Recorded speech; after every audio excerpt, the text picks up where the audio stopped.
What the hell?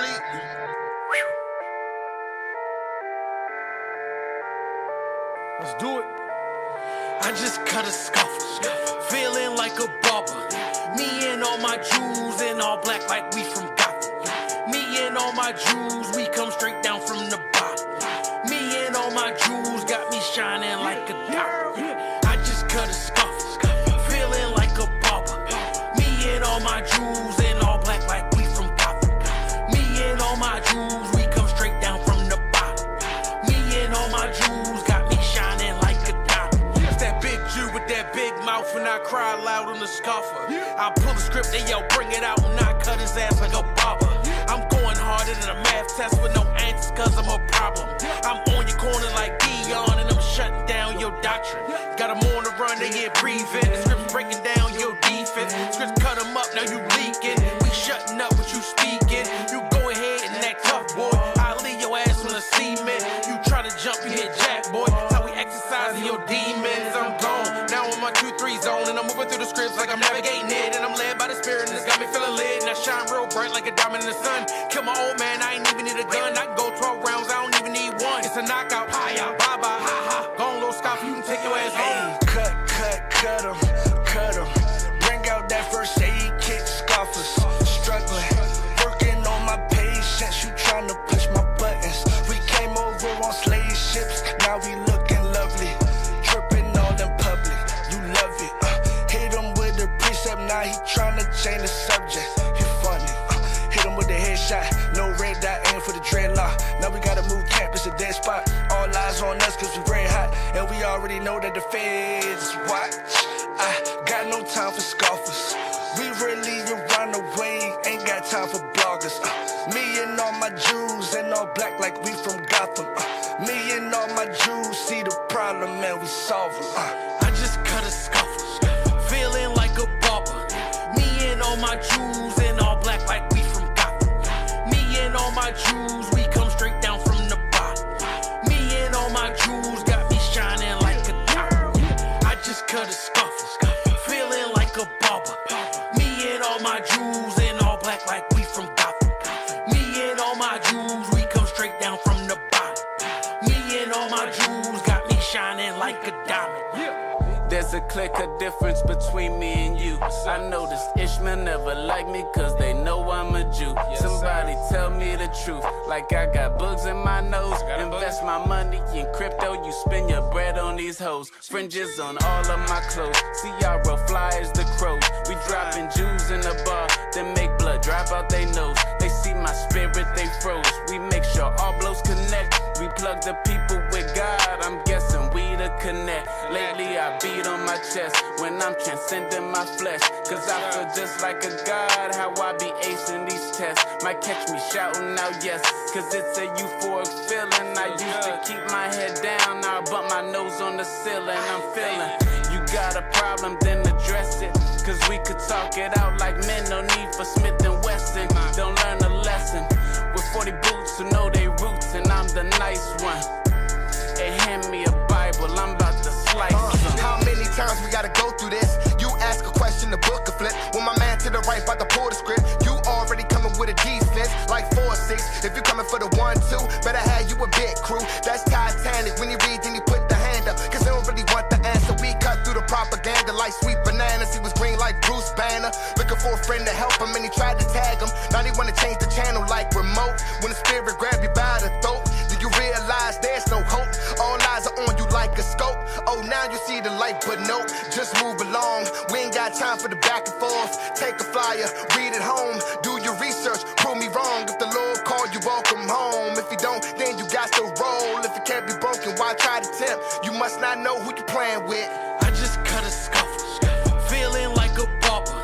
Me and all my Jews in all black like we from Gotham. Me and all my Jews, we come straight down from the bottom. Me and all my Jews got me shining like a diamond. I just cut a scuffle, feeling like a barber. Me and all my Jews in all black like we from Gotham. Me and all my Jews, we come straight down from the bottom. Me and all my Jews got me shining like a diamond. I ain't even got much playroom for this. Free from the water. We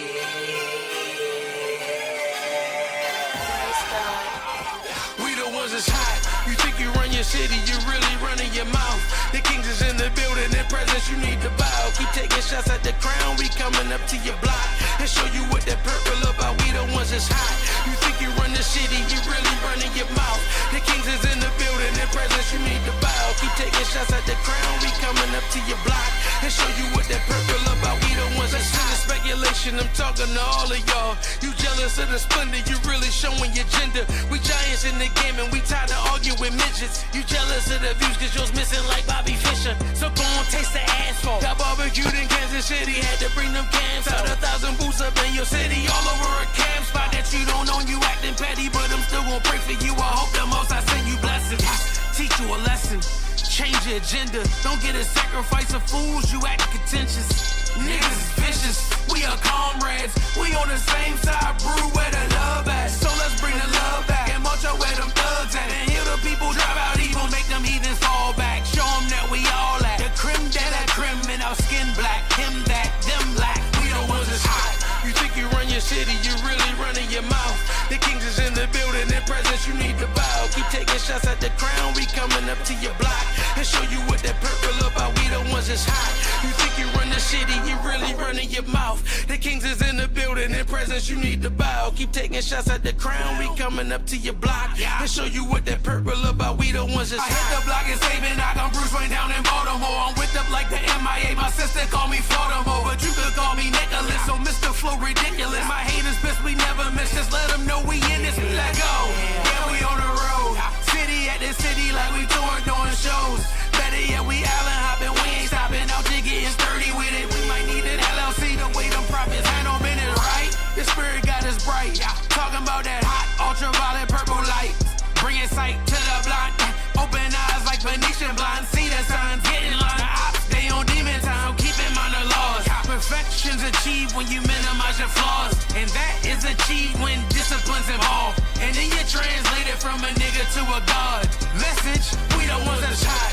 You think you run your city, you really running your mouth. The kings is in the building, their presence you need to bow. Keep taking shots at the crown, we coming up to your block and show you what that purple about. We the ones that's hot. You think you run the city, you really running your mouth. The kings is in the building, their presence you need to bow. Keep taking shots at the crown, we coming up to your block and show you what that purple about. We the ones that's hot.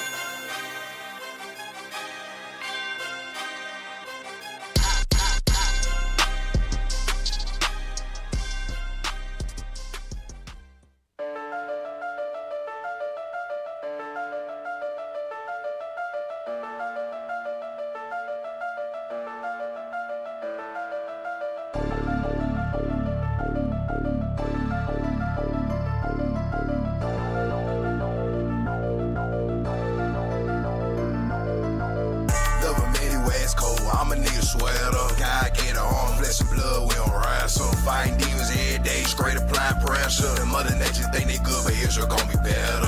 Love them anyway, it's cold, I'm a nigga sweater. God gave the arm, flesh and blood, we don't wrestle. Fighting demons every day, straight applying pressure. The mother nature think they good, but Israel gon' be better. Wake up and send a prayer, Lord send a comforter. People want freedom, and we need our governor. Kingdom got no room for murderers and adulterers. Dogs and whoremongers got missiles with their name on them. Stand on all 10 for the Lord and the gospel. Go to streets every day for a special squabble. Ain't looking back, we looking forward, stacking heavenly treasures. Mortify your members and go for the blessed pleasures. Write down your vision, aim make provision. For the valley of decision, play your position. And look on fade with his truths. Waste they gon' hit the nukes. In that day, they gon' know that we the Jews. Love them anyway, it's cold, I'm a nigga sweater. God gave the arm, flesh and blood, we don't wrestle. Fighting demons every day, straight applying pressure. The mother nature think they good, but Israel gon' be better. Love them anyway, it's cold, I'm a nigga sweater. God gave the arm, flesh and blood, we don't wrestle. Fighting demons every day, straight applying pressure. The mother nature think they good, but Israel gon' be better. Block while they slanging they nickel and dime bags. Lord forgive, preach the gospel until we get toe tag. Hit the town, bring it out. Babylon tumbling down later on, celebrate it over bottle of brine. I did fight for the righteous and we ain't gon' never stop, man.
cause I tell the truth, right?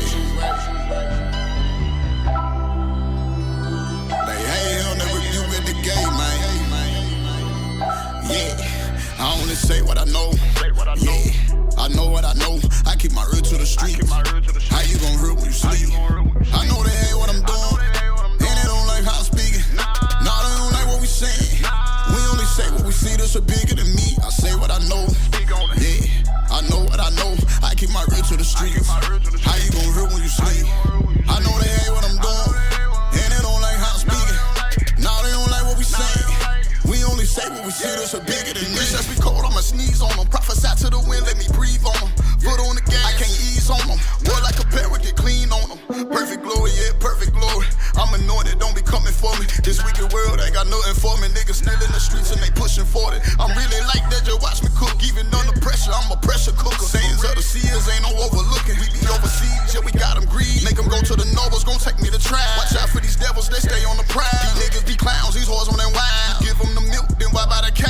Gotta be humble, become as a child. Keeping these laws so don't go out of style. Jump in that water, you swim or you drown. Going to war, ain't cracking a smile. Bringing it out, I'm controlling the crowd. The speaker go out, then we crying aloud. Enduring the trial, we up in that cloud. 144,000, you see us for miles. Can't throw in the towel, yeah. We taking the kingdom, ain't asking for nothing, we running them down. Keep some hunters around, yeah. Hard of a line, I'm standing my ground. Holding that line till I put on my crown. It's a perfect fit, it make perfect sense. Straight gate, you can't circumvent. I only say what I know. Yeah, I know what I know. I keep my ear to the streets. How you gon' hurt when you sleep? I know they hate what I'm doing, and they don't like how I'm speaking. Nah, they don't like what we saying. We only say what we see, this are bigger than me. I say what I know. Yeah, I know what I know. I keep my ear to the streets. How you gon' hurt when you sleep? I know they hate what I'm doing, and they don't like how I'm speaking. Nah, they don't like what we saying. We only say what we see, this are bigger than me. Everybody say they the realest, but when you keep it real with them, they don't wanna hear it. Little nigga, get out your feelings. We rightly divide the word, yeah, they come with experience. We making the scene, just setting the stage. Got time in this thing, I get better with age. Frankincense and myrrh, we ain't burning no sage. No, this ain't a phase. Keeping these laws, yeah, they told me y'all couldn't. All the years later, the proof in the pudding. Place of repentance, yeah, I understood it. You only gon' get out whatever you put in. Stood in that fire, I don't run for no smoke. Standing on business, I learned from the GOAT. Can't meddle with sin, that's a slippery slope. Killed the old man, yeah, this murder she wrote. Now I'm reloaded, ruling my spirit, I gotta control it. The man in the mirror, my biggest opponent. Gotta endure, I know niggas who fold, got caught in the moment. I know I ain't perfect, I'm making atonement. Come on. Hey, shalom, Israel. Most High in Christ bless, Most High in Christ bless. Y'all know what time it is, you know what time it is. Let's go. Come on, man. Come on. Turn me up in my headphones, bro. All praises to the Most High. Y'all know what it is. It's Monday, 12:30. Keep the claps rolling. Come on. Just keep the claps rolling, bro. Don't stop clapping until I tell you to stop clapping. Yeah, just keep dropping bombs, claps. Come on, bro.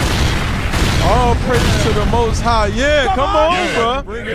It's Monday, 12:30. We got to wake the people up, man. People at their jobs. Yes, sir. Tired. You understand? Trying to get through. Tabernacling on their mind. Did this package come? Did that package come? Come on. You understand? Come on, bro. Hey, I'm Captain of Red. My team back, man. Yes, what the sir. hell, bro? What the hell? What the hell, man? What's up, man? Who we got, bro? Officer Abishai. Officer Zimra. Officer Gamliel. Can my brothers get some claps, bro? Come on, Like, what is... He said, don't. Did you say stop? Bro, I don't even say stop, bro. Jesus Christ, bro. Come on, bro. So all praises to the Most High, man. We here. Hey, Lord's will, we got a good one for you. Let me fix myself. Lord's will, we got a good one for you. All right, we're going to talk about the devil and democracy, man. Play that thumbnail. Shouts out to the media team, bro. You know, we always get a media team flack, but the media team came through today. You understand? And shouts out to our little sister, man. All praise to the Most High. Put that up, bro. Come on. Play that thumbnail, man. Yeah, man. Yeah. Fire. Come on. Come on. Fire. Yeah, that's fire right there, man. That's fire right there. Hit the bomb! Hit the bomb, brother. Short film. That's a short film. Yeah. Come on. All We praises in to the this Most High God. Praise. Give us some more claps. Yeah. You know what? I need to just put the sound bites right here. I just need to put the sound bites right here, bro. Yeah, no. You understand? Make the switch. Yeah, man. You said, hell no. Now he on the sound bite. All praises It to was the whole Most time, High, too. man. Come on, Yeah, man. bro. Yeah. So we're going to talk about the devil and democracy. The devil and democracy. The Herodians, if you didn't know, give me that first one. I just sent you. I threw you a curveball. Yes, put that up there right quick. The Herodians, if you didn't know, you read about them in the New Testament. All right, Matthew 22. This is a party. Let's read that right quick. The Herodians were a political faction supporting Herod Antipas and his dynasty in the time of Jesus. So the Herodians, this was a political group of Jews, all right, that supported who had the support of Herod. Had the support of Herod. Get that in Matthew 22. Hold that scripture. Hold what you got, but get that in Matthew 22 and verse 15. Bring it out. Watch this thing. The book of Matthew, chapter 22 and verse 15. Come on. Then went the Pharisees and took counsel how they might entangle him in his talk. Go ahead. And they sent out unto him their disciples The Pharisees sent out their disciples. Go ahead. with the Herodians. With the Herodians. This was that political party who was supported of Jews who were supported by Herod, supported by Rome. Give me that the Bible dictionary. Give me that screenshot. Let's read that right quick. Herodians right quick. You see it? Herodians. A party man. A party mentioned Yep. in the New Testament 3 times. Go ahead. Come on. Matthew 22 and verse 16, Mark 12 and 13, Mark chapter 3 and verse 6. As joining with the Pharisees to oppose Jesus. To oppose Christ. To oppose Christ. I want y'all to highlight that. Make a mark. You understand? These Herodians teamed up with the scribes and the Pharisees, and their whole agenda was to take down Christ. We're going to see the same things in the last days. Yes, sir. And this is what we're going to talk about today. Right now, the Herodians that we are witnessing in today's time, this political group who is supported by Herod, they're getting their wake-up call right now. They're getting their wake-up call right now, but it's going to come a time where them and the Pharisees, these Christian pastors, we've been blitzing their churches. They crying everywhere now. It's going to come a time where these two factions are going to group together to come against the spirit of Christ today. Now watch this, because you didn't finish it all. Go back to that screenshot. Just finish it out. Watch this. Go ahead. Jews who supported They were what? Jews. Go ahead. Who supported the dynasty of Herod. Go ahead. And therefore the rule of Rome. And this is what we're seeing today. I like to call it the damn, what would we say? The Herodian Wake up call. Herodian wake up. The Herodian wake-up call. Because a lot of these politicians of our people who don't know that they're Jews, who don't know that they are indeed the real Jews that the Bible speaks of. Right. Come on! They don't know that. But they're getting their wake-up call because they're so supportive of what they look at as democracy. Yeah. What they know as democracy. Yeah. You know, and we understand they're trying to go about it in a light to change their people. But what they don't understand is this system was not created for us to entertain ourselves with. This was not a system created for our benefit. This whole system was created for our punishment. Right. Come on. That's what Micah, when we get that, let's get that right quick. Micah, you know what I'm talking about? This is not our rest. This is what Micah is going into. Yeah. Watch this. Bring it out. Come on. Micah 4 and 10, right? 2:10. 2 and 10? Yep.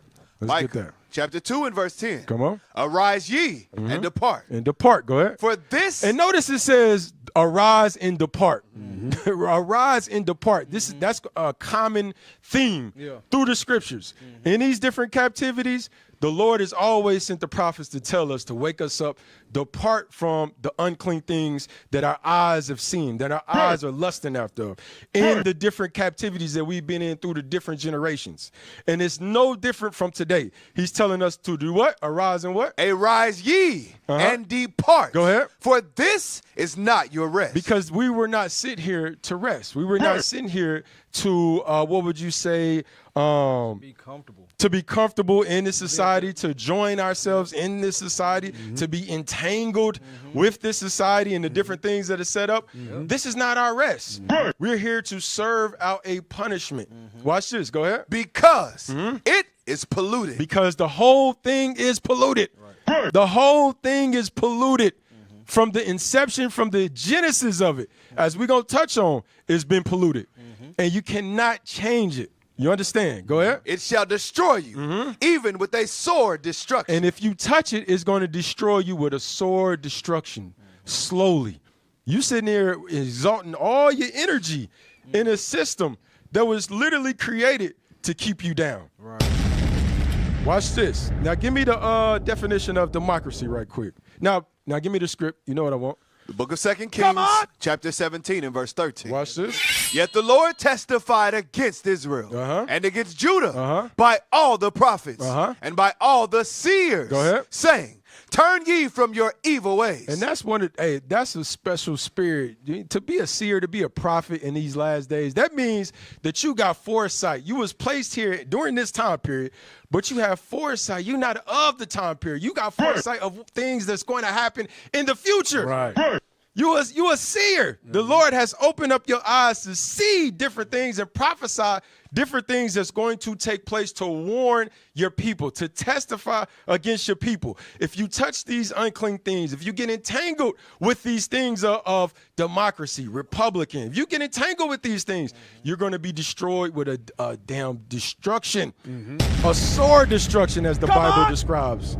You understand? Watch this. Go ahead. Saying, turn ye from your evil ways. Turn from your evil ways. Go ahead. And keep my commandments. And that's the main thing that we have to do. We have to keep the commandments. The Lord want to build us up to a level of faith, and we're going to get into it. Build us up to a level of faith to understand he rules all things. Right. He rules all things. There's nothing that's going on in this earth that the Lord is not governing. Right. And we're going to show you that, thus said the Bible in the scriptures.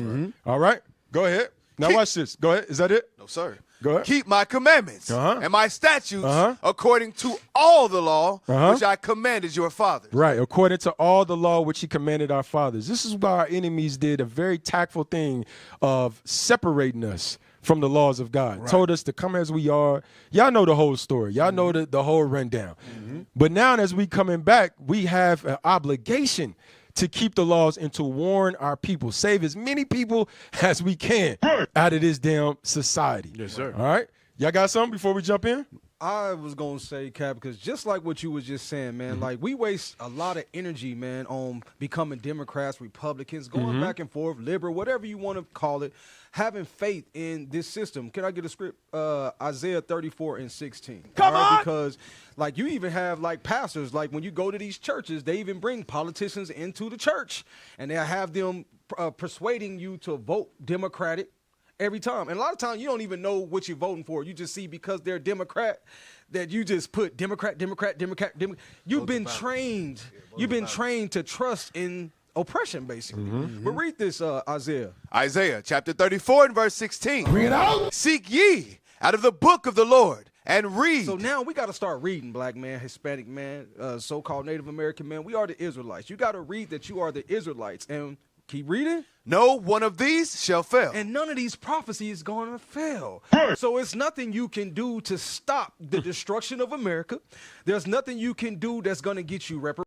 There's nothing you can do that's going to make you equal to the same man that oppress you every day. Come on. He's showing you every day he is the damn devil that the Bible speak of. Read. None shall want her mate. So none is going to want her mate. I don't care if it's the Quran, if you got the new NIV, you got your philosophy. The old NIV. The old, whatever you got. It don't matter. It don't matter. None of these are going to fail. Nothing wants his mate. The Bible is speaking about all of life. It tells you what's happening now. Told you what happened in the future. What's going to happen happen in the future and the past. So you have to understand that these prophecies are not going to fail. Read it. For my mouth it had commanded, and his spirit it hath gathered them. So when now that you see the blacks and Hispanics and Native Americans gathering together as the Israelites, that's the spirit of this Bible that's doing that. Bring it out. That thing that you're trying to do politically, it's not going to work. Right. And that's what we're going to show you. Jump into the first one. Watch this. What is democracy? Let's get that right quick. Democracy Go ahead. is a system of government where power is vested in the people. So that's democracy on the surface. It's supposed to be a system where the government is invested in the people. They're supposed to look out for the welfare of the people. Right. Okay, go ahead. Who either rule directly, speaking about the people, they either rule directly, go ahead, or through freely elected representatives. Or they elect their representatives. That's the very definition of democracy. Go to the next one. Watch this. Give me the next one. In Bartanier. Go ahead. Democracy. Go down. Give me that. Democracy. Literally ruled by the people. So it's supposed to be, the people are supposed to be in rulership. They're supposed to be either directly ruling it or they elect different officials to speak on their behalf. Right. And this is why we named it the devil in democracy. Because why? He created this thing. Satan himself, the deceiver himself, orchestrated democracy as we know it today. And you don't think that his job is to deceive you, to get you to think that you have a voice, that the people have a voice? Yeah. Even his people, the one that created it, had to fight for a part in democracy. Right. Watch this. Give me the next one. I'm going to show you. We're going to show you. No, it should have been Jacksonism. Watch this. A lot of y'all probably not familiar with the term, but you got to get familiar with it. All right? Read that, officer. Jacksonian democracy refers to the populist. This is named after Andrew Jackson. Andrew Jackson. Watch this. Go ahead. Refers to the populist political movement led by President Andrew Jackson. Go ahead. In the 1820s and 1830s that championed greater power for the common man. Go ahead. The movement challenged what Jackson saw as an aristocratic political system and brought significant shifts in American politics. Go ahead. So it was already established before the 1820s. They already had something established before. Watch this. Go ahead. Including increased voter participation, a stronger presidency, and the establishment of the Democratic Party. So they already had a voting system in place. Now, I understand what you did. That was on me. Go back to that book.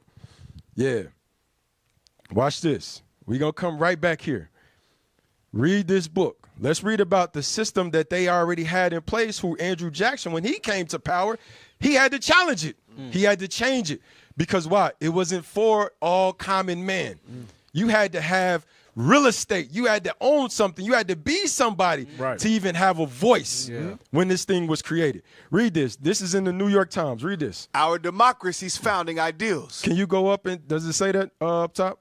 Yeah, the New York Times up top. Okay. All right, go ahead. The New York Times Magazine. Our democracy's founding ideals were false when they were written. Black Americans have fought to make them true. So the author is saying, listen, this democracy that we know today, even when in the conception of it, it was false. It was never a democracy. Even for the so-called white man. So if it wasn't even for the common white man, for the common Edomite, what fight do you think that you have as a so-called African American? When Andrew Jackson had to get in there and fight for rights of the common farmer, the common slave owner, the common plantation owner. Right.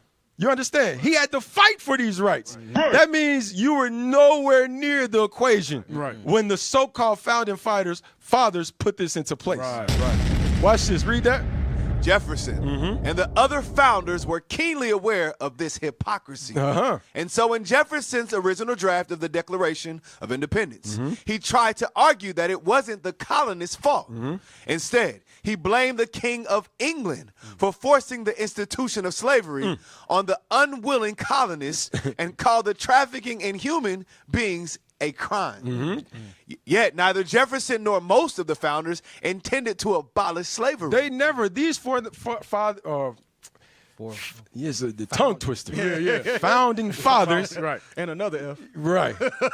They never had the mindset to abolish slavery. Right. Never. It's like we did the class last week, the blame game. Yeah. Right. Yeah. This is not our fault. This is something that's already been instituted by Britain. Yeah. You understand? Watch this. Go ahead. And in the end, they struck the passage. Now go down. Watch this. Go to the next one. Read that. The Supreme Court. The Supreme Court enshrined this thinking in the law in its 1857 Dred Scott decision, ruling that black people, whether enslaved or free, came from a slave race. So notice the time. Notice the time span.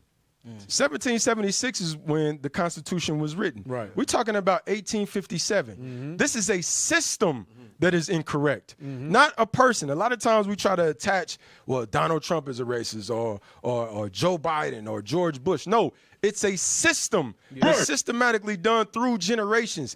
They teach their children, unlike we do, they teach their children. Yes. This is the way of our forefathers. Keep it that way. Right. Watch this. Go ahead. This made them inferior to white people and therefore incompatible. He said they are slave race. They didn't even give you a color. Yeah. A slave race. Go ahead. This made them inferior to white people. Go ahead. Whether enslaved or free, came from a slave race. This made them inferior to white people and therefore incompatible with American democracy. So it's not compatible. These things don't compute with the democracy that we have set up. Right. Go ahead. Democracy was for citizens. Go ahead. And the Negro race, the court ruled, was a separate class of persons. Why we can't get this through our minds? Right. This is the genesis of it all. Right. The Negro race, you were a separate class of individuals. You were never supposed to be counted as far as a citizen. You were, what they say, a denizen. Yep. You were 3/5 of a man. And as we go through this class, you're going to see that what the system is doing is taking you right back there. Right. It's reminding you. Now, you were 3/5 then. Right. Now, we're going to count you, like in the video, 1/5. Right. And we're going to systematically put it in place in your face. They say these Negroes indeed digress. Yes. They 1/5 now. Yes. Right. Go ahead. The Negro race, the court ruled, was a separate class of persons, Go ahead. which the founders had not regarded as a portion of the people or citizens of the government. Come on. And had no rights which a white man was bound to respect. This belief that black people were not merely enslaved, but were a slave race. They were a what? A slave race. You said you was a slave race. You were born for this. That was your lot in life. That's what he's saying. Go ahead. Became the root of the endemic racism that we still cannot purge from this nation to this day. If black people cannot ever be citizens, if they were a caste apart from all other humans, then they did not require the rights bestowed by the Constitution. And the we the people was not a lie. You see this? That we he's talking about and the people, listen, you were not a part of that. Right. That was not written for you. You understand? Now watch this. Now go to that. Let's go to now I want to go back. Now go down. Now watch this. Expanded right there. The core principles. Expanded suffrage. Watch this. Jacksonian Democrats advocated for the expansion of voting rights to all white males. So you got to understand. When the inception of this thing happened, all white males couldn't even cast their votes. It was during a time where the voting process was actually a verbal thing. You verbally, hey, I vote for this president, I vote for whatever. Then they went into a casting thing. But that was not for all men. Right. You had to own real estate. You had to be somebody to even be heard. Not until Andrew Jackson came into power, he started fighting for all white men. Watch this. Go ahead. Removing property ownership requirements. Removing property ownership requirements. Go ahead. That had been in place in many states. Go ahead. By the 1850s, nearly all property qualifications for white male voters had been dropped. This was a limited expansion. Because remember, understand the history. A lot of those who were coming over there from Britain, they was coming over here poor. These were criminals that they was shipping over here. Yep. You understand? Yep. So when they coming over here, it's like, listen, they need a voice. They need a voice. We have to fight for them so they can have some type of voice in this so-called democracy that we have created for us. Go ahead. This was a limited expansion. However, as suffrage was not extended to women or non-white individuals. Or non-white individual, meaning you black people, you Hispanic. Yep. And you understand, this was not our Native American, Gad, Reuben. Yep. This was not for them. Remember, Andrew Jackson, Andrew Jackson had the Indian Removal Act. Right. I think I did the screenshot next, but go down right quick. Y'all jump in. Go down. I want to read opposition. Opposition to the National Bank. Jacksonians viewed the Bank of the United States as a symbol of wealthy corporate control and fought against government, granted monopolies. Jackson ultimately vetoed the bank's reauthorization in 1832, effectively destroying it. Hold on, okay. Let me see.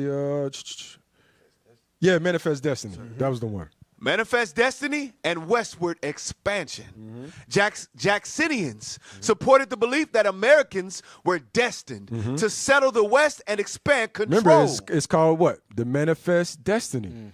Go ahead. And expand control. And expand control from the Atlantic to the Pacific. This led to policies like the Indian Removal Act of 1830. So he didn't have this notion that all people were one. We went to the so-called Mexican Independence Day parade this weekend. We speaking with a sister, and she's expressing that she doesn't see oppression. Wow. A Northern Kingdom sister expressing that she doesn't see oppression. She doesn't feel oppression. Like, what? Are you listening? Are you watching TV? Or do you have social media? What news are you watching? And the reason why they say that, because it's not hitting their doorstep yet. They ain't actually feeling it yet. When you see it on TV, they think it's just TV. You know what I'm saying? Until it actually hits your doorstep. But what we showing you, this has been this man's mindset since day one. Since day one, it's been his mindset, and that's what we going through the history. There's nothing new under the sun. The only reason why they give us certain liberties, certain rights, is just to keep us docile. Come on, as long as you going with the system that they have in place, you good, you fine. But once you step out of line, that's when it's a problem. That's an issue. It's an issue. It's an issue. Or they have just normalized oppression. It's been so normalized that the way that we are treated is supposed to be life, that they can't tell the difference between being free and being oppressed. They don't know the difference. That's the just lines like are blurred. The lines are blurred. Like Christ said, if you paying them taxes, you got to pay them for your water, your lights. That means you oppressed. Right. You see your people, you cannot rise above the state of your own people. You still a nigga. If they see you riding in the car with your blinker on, you're going to get killed too. Right. So we need to unblur these lines through the scripture.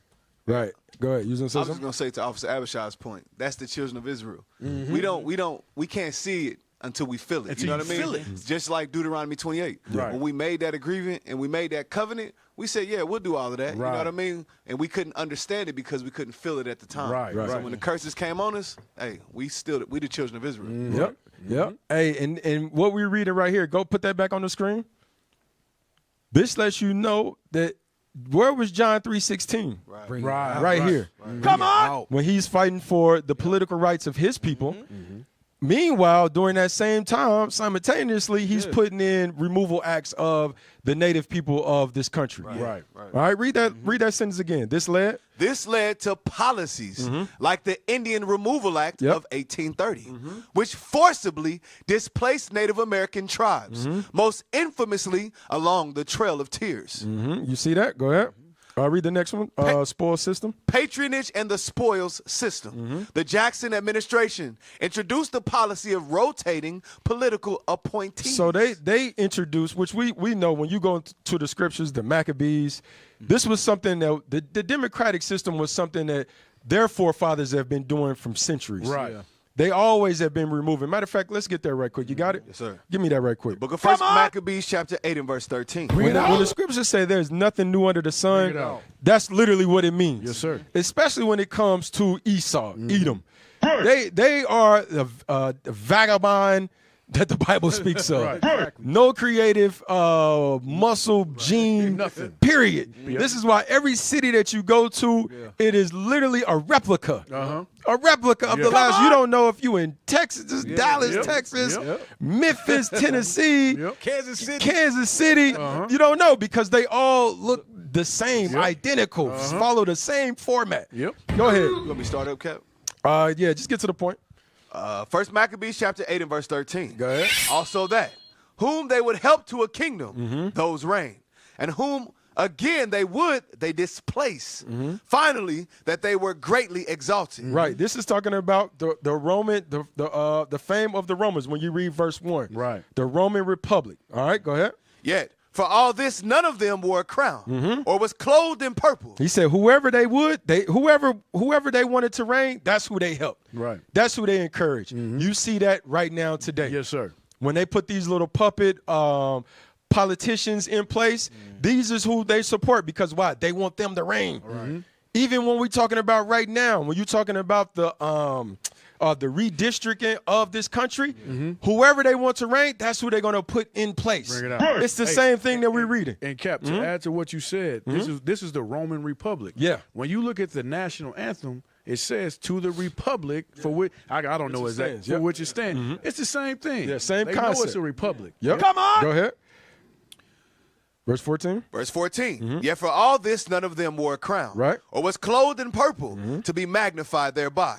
Moreover, how they had made for themselves a Senate house. A Senate house. Go ahead. Wherein 320 men sat in council daily. When they do that right now, and this is going to be the big topic right now with the House of Republicans, with the Senate House. These men sit in and make laws that affect your life unbeknownst to you.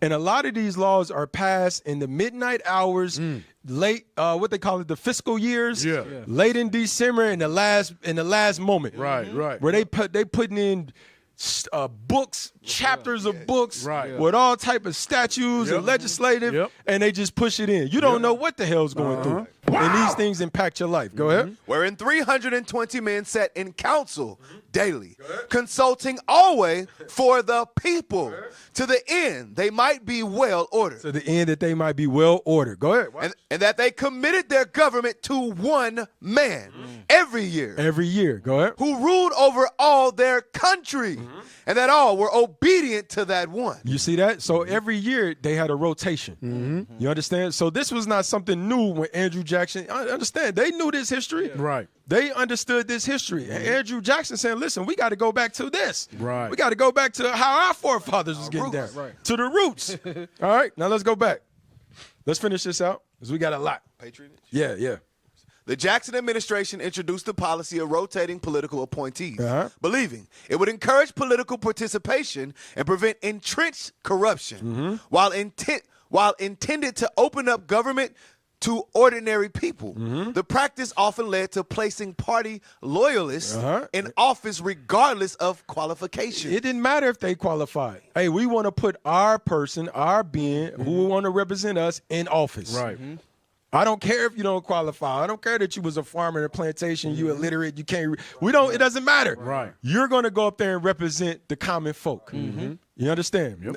Now, you was going to say something? No, you good, Cap. Go ahead. Now, get that one. Put this one up there. Now, there was something. Go down. Let me see.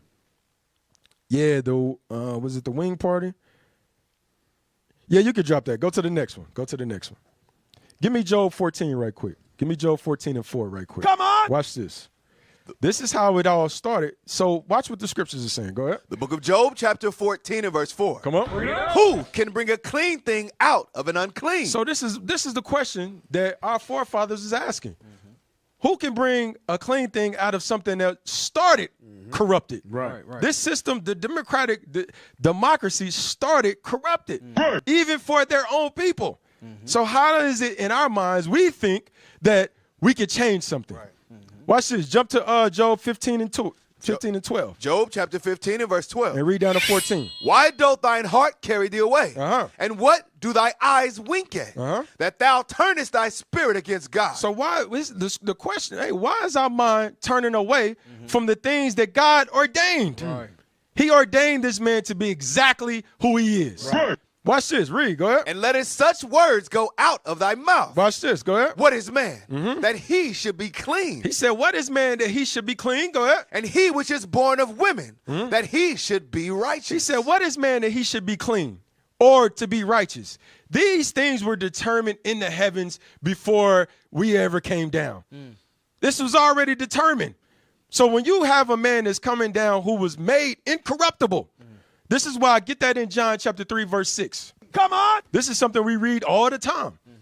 This man was made corrupted. So if he's made corrupted, you can never change him.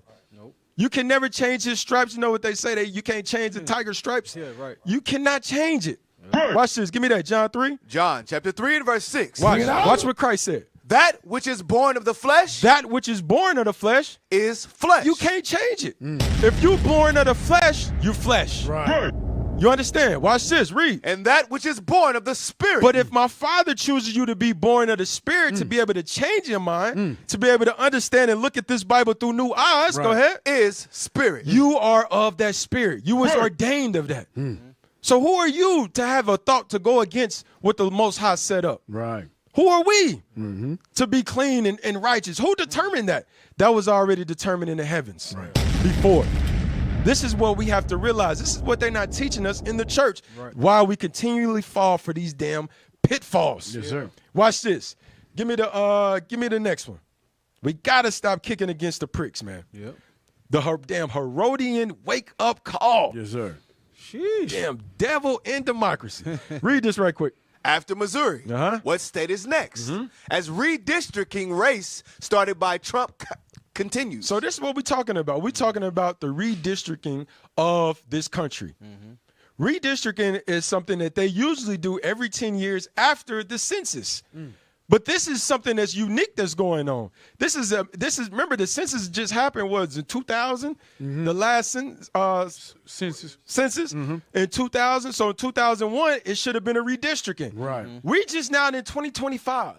Why do they have that mindset to say, you know what, we got to scramble to restructure everything. We got to change everything mid damn census. Right. What you got? Hold on. No, don't go to that. Don't go to that. Watch this. Let's read a little bit of this. Huh? Yes. Yep. A look at the nationwide redistricting race for the House. Watch this. Usually states redistrict early in the decade after the census count. Go ahead. But President Trump convinced Texas to pass a new map that tilts 5 more House seats to Republicans. Go ahead. Now California leaders want voters to approve a map helping Democrats win 5 seats. Other states are actively discussing how to flip a few more seats. You see this? This is what's going on all around us. While Negroes is wrapped up in sports, Bring it out. football, basketball season, and whatever Christianity, whatever the hell you wrapped up in, they are restructuring your life. That's right. For the next 10 years, you're going to be affected. And you have no idea, but only time you worried about voting is every 4 years when the presidency. Yes, sir. And that's for the common folk. Right. That's the only time that they go out and vote. Watch this. Go down.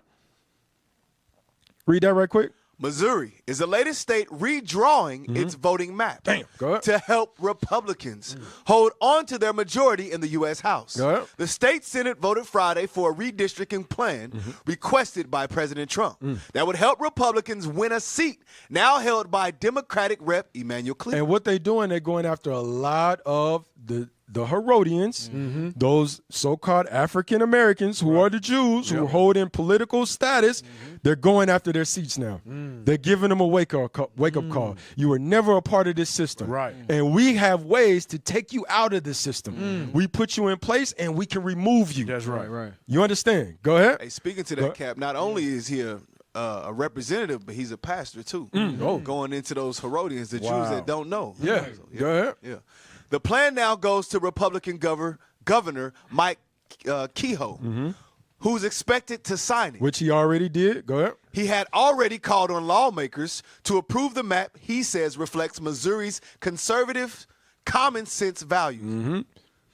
Missouri. And you got to say this is a necessary evil because you got freaking black women that's going up asking. I've seen a video asking crazy questions. Have you ever heard about intersex, where the woman is not born with ovaries? She could be either male or female. What the hell? Hold on, man. I got to get to say something, bro. What the hell? Let me see if I can find it, bro. Yeah, this is crazy because say something, officer, bro. Yeah, I got you. No, this is what we going into. But like you said earlier, there's nothing new under the sun. You just said Emmanuel Cleaver. He's a pastor and he's a rep. So this dude, he's a Herodian and Pharisee at the same time. You get what I'm saying? But they getting a wake-up call now. Let me get a script real quick. I don't know if he was going to pull this, Cap. Let me get John. Let me get John 11, verse 40. Start at 47. The book of John, chapter 11 and verse 47. Bring it out. Start at 45. We're just going to read through. Verse 45. Then many of the Jews which came to Mary and had seen the things which Jesus did believed on him. So many Jews were believing on Christ at this time, all right? Same thing you seeing going on right now. You seeing Jews waking up. All right, they believing on Christ through the Spirit of Christ. All right, read. But some of them went their ways to the Pharisees. They went to the Pharisees. Okay, read. And told them what things Jesus had done. All right, so the Pharisees, they getting hold of this the same way the pastors, they catching hold of it. Yes, in 2025, you can't say you don't know who the Israelites are. Right. This Spirit is going through the four corners of the earth. Right. It can't be stopped. Right. Come on. Read. Then gathered the chief priests and the Pharisees a council and said, what do we? For this man doeth many miracles. Christ is doing many miracles. The same thing we doing today. You seeing drug dealers come off the streets, prostitution coming off the streets. We cleaning ourselves up, coming back to who we are. All right. The only reason why the Pharisees were put in place. Keep reading. If we let him thus alone, all men will believe on him. All men gonna believe on Christ. The only reason why the Pharisees have a little put into place was to keep us docile. To keep us from the Spirit of Christ. The taskmaster. All right? But finish it out. I'm going to give it back, Cap. You good? And the Romans shall come and take away both our place and nation. So that's what you're seeing right now. You can't stop this truth. All right? So now they saying, y'all don't deserve y'all seat. Y'all ain't doing what y'all supposed to be doing. Stopping this truth from going forth through the four corners of the earth. You get what I'm saying? Yeah, that's a heavy point. It's just spreading. It's been in place, and now then it came back. This divine, what they say in the Willie Lynch letter, unless a divine. Yes. You said it on the mic, bro. Divine intervention. I don't know if it was a divine intervention, but it basically that's what it's saying. A phenomenon. Yeah, it was a phenomenon. Yeah, unless a phenomenon happen, that's the Spirit of the Lord. That don't sound right. That didn't sound right. Come on. But I get what you're saying. Now, hold on. Before you play this, go back. Go back and read that last part where they're talking about common sense. No. Yes, right there. Sir. The plan, The plan now goes to Republican. Yeah. Right there. Yes, sir. Yeah. The plan now goes to Republican Governor Mike Kehoe, who's expected to sign it. He had already called on lawmakers to approve the map he says reflects Missouri's conservative common sense values. Now, this is why they're able to get this passed. Because some of our people don't have common sense. Right. Play this video for me, man. Individuals. I don't even know what that means, ma'am. Could you explain that? I mean, I would like an explanation. Please explain it. I'll take it really slow. Since the beginning of time, people have been born with either ambiguous genitalia or with or without ovaries, both. And so those people, from a biological standpoint, exist. They're not mythical. It's not something we're making up, which is why I asked you, are you speaking about gender or sexuality? Because again, one is a social construct, one is more scientific based, and that's why I was asking. So gender is not a social construct. It's firmly rooted in biological reality. I'm sorry, can you say that again? I said gender is not a social Okay, construct. You hear what they talking about? Crazy. Do you hear what's going on? What the helly? What the exactly, man? The helly? It's not a damn social construct. Right. You either got XX or XY. That's Period. You either got Period. ovaries or you don't. Are you, Yeah. you understand? Do you have a baby or not? Yep. What the hell is going on? This is why I said, this is why they're allowed to, this is why the Lord said, listen, I have to put this damn evil over you, Negroes. Because this will run rampant. Right. Mm-hmm. How the heck? Go back. They just trapped in stupidity. They don't know. I'm telling you, common sense. Mm-hmm. Ain't that Go ahead. Missouri Democrats said this is a gerrymander that dilutes the votes of black voters, especially around Kansas City, where voters will be split into different congressional districts. So this is what they're allowed to do now. Because why? They have that power. They have that power. He said, listen, now they're doing a gerrymandering. Now, gerrymandering. It dilutes the black voters. Now watch this. Give me the next one. We're gonna come back. What is gerrymandering? What is it? Make sure you start from the top. Yeah. Watch this. What is it?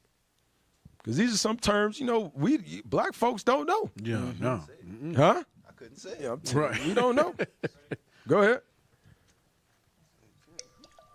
When you look at this picture, what do you see?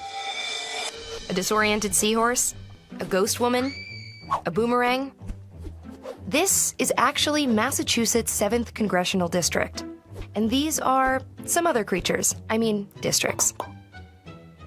Congressional districts are geographic voting areas represented by a single member of Congress. Gerrymandering happens when a political party in charge carefully slices up voting districts so that the representatives they want to win. Stop. You see that? They do this by... So this is the district, the state is broken up in different districts. One person is sent to the House of Representatives to represent those in that district. So what you have is you have a system where if you have the majority of people within this population, within this district, voting for, let's say, a Republican, they're going to send a Republican to the House to represent them. They're going to win that what you say, they win that district. Then you have a Democrat. You might have a Democrat up top in the 5th district, let's just say. Right.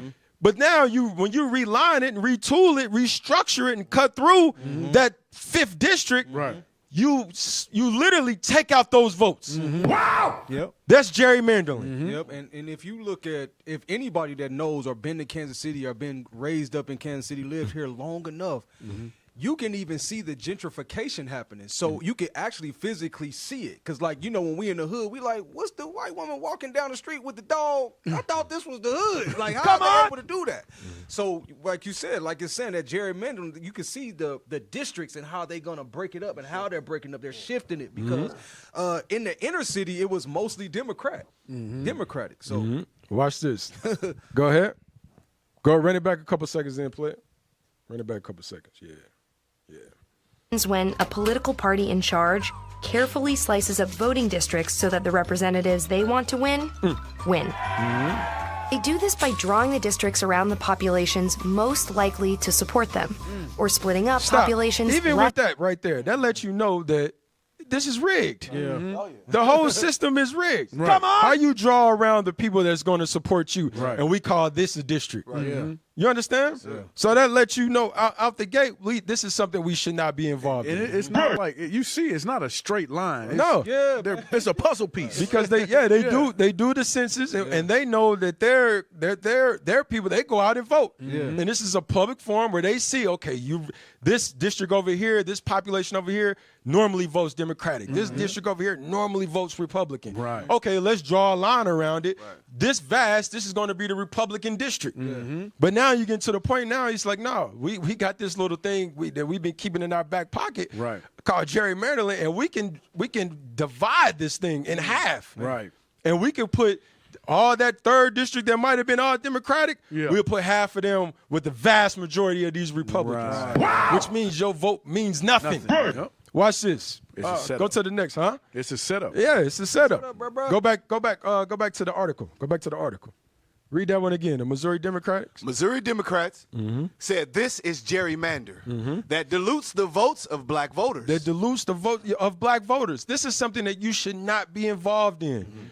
Because a lot of people, when we go out there and we tell people, listen, voting, we normally we pull Deuteronomy, 17? Let's pull that right quick. Deuteronomy 17 about not setting a king over you that is not your people. People's rebuttal is, well, okay, we don't have to vote for that, but we can vote in our local elections, things that affect us. But this is showing you it's a trickle down effect. Not only is that rigged, but even your local voting is rigged. Go ahead. You got it? Yes, sir. Deuteronomy chapter 17 and verse 14. Bring it out. When thou art come unto the land which the Lord thy God giveth thee, go ahead, and shall possess it, and shall dwell therein, and shall say, I will set a king over me, like as all the nations that are about me. Go ahead. Thou shalt in any wise set him king over thee. That was something that the other nations did. Set a king over us. This is not, our king is supposed to be Christ. That's our king. That's right. The Messiah. That's who he wanted us he wanted us to look at for all faith. Believe in him. He'll take care, provide for us. But we want it because of the lust of our eyes, looking at these other nations, we want to move like them. And we want to replace our king every year. Go ahead. Hey, Cap, that's a heavy point. Because it says the government will be on his shoulders. Now, Jake today, they want to take the government that is Christ, their Messiah, their king, and give it to the other nations, just like it say right here in Deuteronomy. Go ahead. Verse 15. Thou shalt in any wise set him king over thee, whom the Lord thy God shall choose. Come on. One from among thy brethren. One from among your brethren. Go ahead. Shalt thou set king over thee. Thou mayest not set a stranger over thee. You cannot set a stranger over us. These are the other nations. When you voting for these presidents to be over you, you voted for somebody that literally hates you. Right. Yeah. And the Lord is giving you laws, proof laws, Negro-proof laws that's telling you don't do these things. Right. Yep. Because they're not going to, the things that they pass is not going to be in your best interest. Come on. Period. So don't set a king that is not over your brethren. Right. Go ahead. Is that it on it? Thou mayest not set a stranger over thee, which is not thy brother. Which is not of thy brethren. So the rebuttal is, okay, well, let's do the local voting. But this is showing you right here, it's all a system of hypocrisies. This was not put in place for you. You cannot bring something unclean to a clean slate. That's not how it works. All right. Now, let's see. Go to the next one. Yeah. Let's play that one. Watch this. Now you got the Black Caucus coming together, and they having a conference because this is not happening only in Missouri. It started in Texas. It's going on in California, Ohio. He said many states are following after this same format of redistricting mid-sentence, term. Not terms, but year. Fiscal year. Not fiscal year. The census. Okay. When they do the census, remember they do the census, then they restructure. Okay. But now you're in the midpoint. Right. You're in the midpoint. So why is this such such urgency to restructure these deals? Right. But you have to understand they have an agenda behind it. Yes. Go ahead. Cap, there's so many supposedly smart, educated people of our people that is in these offices in Congress and in political positions. How is it that they don't know that? How is it that they don't see the hypocrisy and go tell the people? Like, why do they still? It's like you still fighting an uphill battle that you know is not designed for you, but you keep going expecting something to change. Right. But the thing is, we have to remember is this is regeneration. Right. So these are these same spirits, coming back. Yes, You understand? Just remember when the Lord said, "They of the flesh are flesh; they of the spirit are spirit." This is their lot. You know, some of them now might be caught up in it and be able to wake the hell up out of it through the word because they was ordained from the beginning to be of the spirit. But a lot of these folks, a lot of these black Jews, Republican, Democrats, that's their lot. Right. You understand? This is why they be even political in the face of tyranny, in the face of damn destruction. You still trying to be politically correct. And look at us and say, we're the hate. Read it, we preach a hate group. And they're showing you hate at every damn turn. And to what you said, Cap, some of them may wake up. You know what I'm saying? You had certain Pharisees that woke up. What's his name? Nicodemus. Gamaliel. You had certain Pharisees that, they knew the truth. Paul. The prime example. You know, so they more so, they may wake up in time, but what you see with these people, when they have these certain positions, they always thought about Israel. Right. How can I use my position to benefit my people? That's the mindset you got to have. Now watch this. Play this. The CBC is gathered today to express a grave concern about the alarming and coordinated efforts to undermine black and minority representation through Republican-led redistricting. As you know, the Republican Party, led by Donald Trump's congressional Republicans and the GOP leaders in state legislatures across this country, are systematically working to rig the upcoming election. Their strategy is clear: dilute the voting power of black and brown communities to cling to power by any means necessary. You see that? That's their strategy. And like you said, this is something that they know. Right. This is something that they know. And they are putting these things in place right under your nose. Right. Watch this. Go ahead. Play. Make sure you stop at the timestamp for me. Go ahead. What we're seeing in states like Texas, Missouri, and others is nothing short of a direct assault on our representation in Congress. If these racially gerrymandered maps are upheld in the courts, the Congressional Black Caucus could potentially lose critical seats, which would undermine decades of progress in securing fair representation for our community. You see that? They're literally, she said they're going to undermine decades of what we thought was progress. Right. Which the Lord told us, don't touch these unclean things. Right. So when you have all these different stripes in here, you got to understand, get that in our Proverbs 10, what is it, 10 and 12, I think it is. Come on! Hatred stirreth up strife.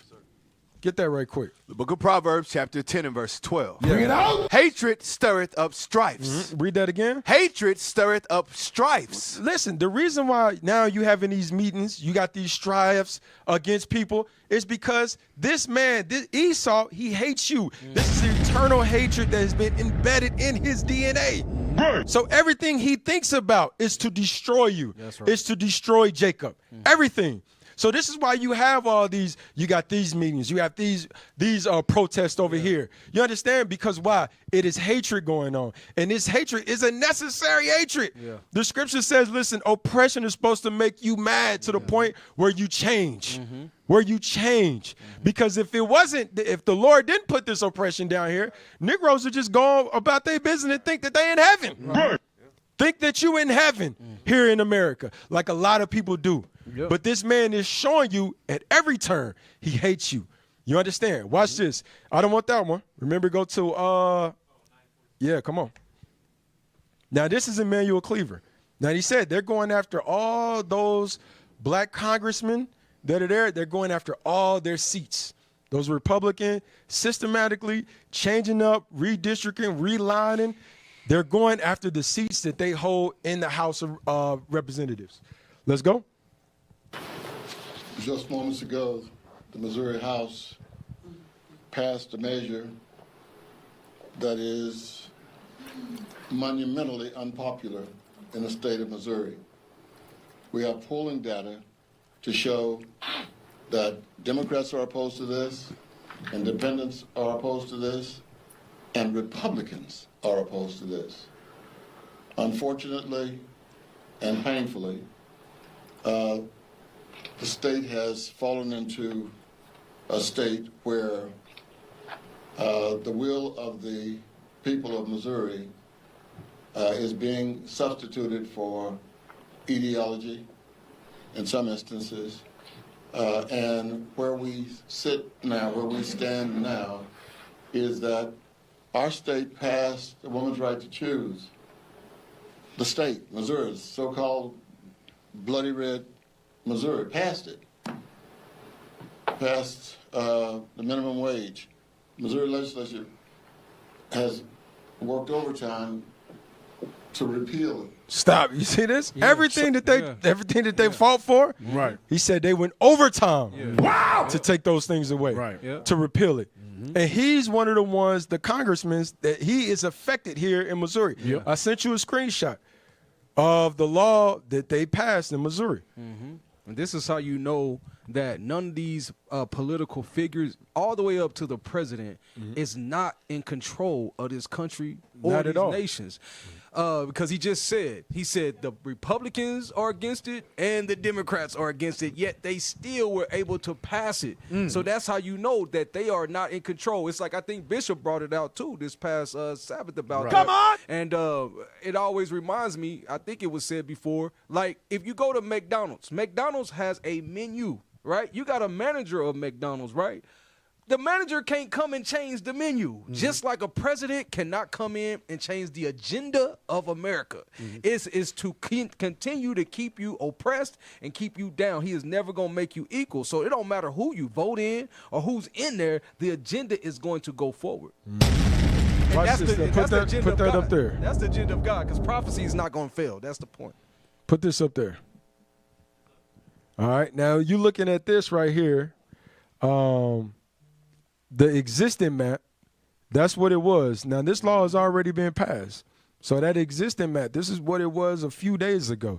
If you see the 5th district right there in Kansas City, you got the 6th district to the north, the 4th district to the south, and a lot of those districts, or you see the vast majority, all of the districts outside of 2 are Republican. That's why I call it bloody red Missouri. That's why it's the bloody red Missouri. So what they did as the proposed map, which is now in law, you see, look at that. They literally drew a line through Kansas City, the gray map at the bottom. And they literally have put in Kansas City, all your votes are with the vast majority of the existing the 4th and 3rd district. Right. And they made that now, that's the 5th district. It's so them votes is nothing. You understand? Wow. So what do you think when the midterms come in and you all run out to vote, who do you think is going to win that district? Yep. The Republicans. So he's letting you know you're voting. Why sit there and put your soul on the line when the Lord is telling you touch no unclean thing for vanity? For vanity. Come on. When this man is showing you how evil he is, bro. You literally got a street in the city, Independence Avenue, for instance, where one part of a gas station is now in the 6th district. Right. This part is in the 5th district, and then across the street is in the 4th district. Right. Wow. And they separated the black and Hispanic community. You understand?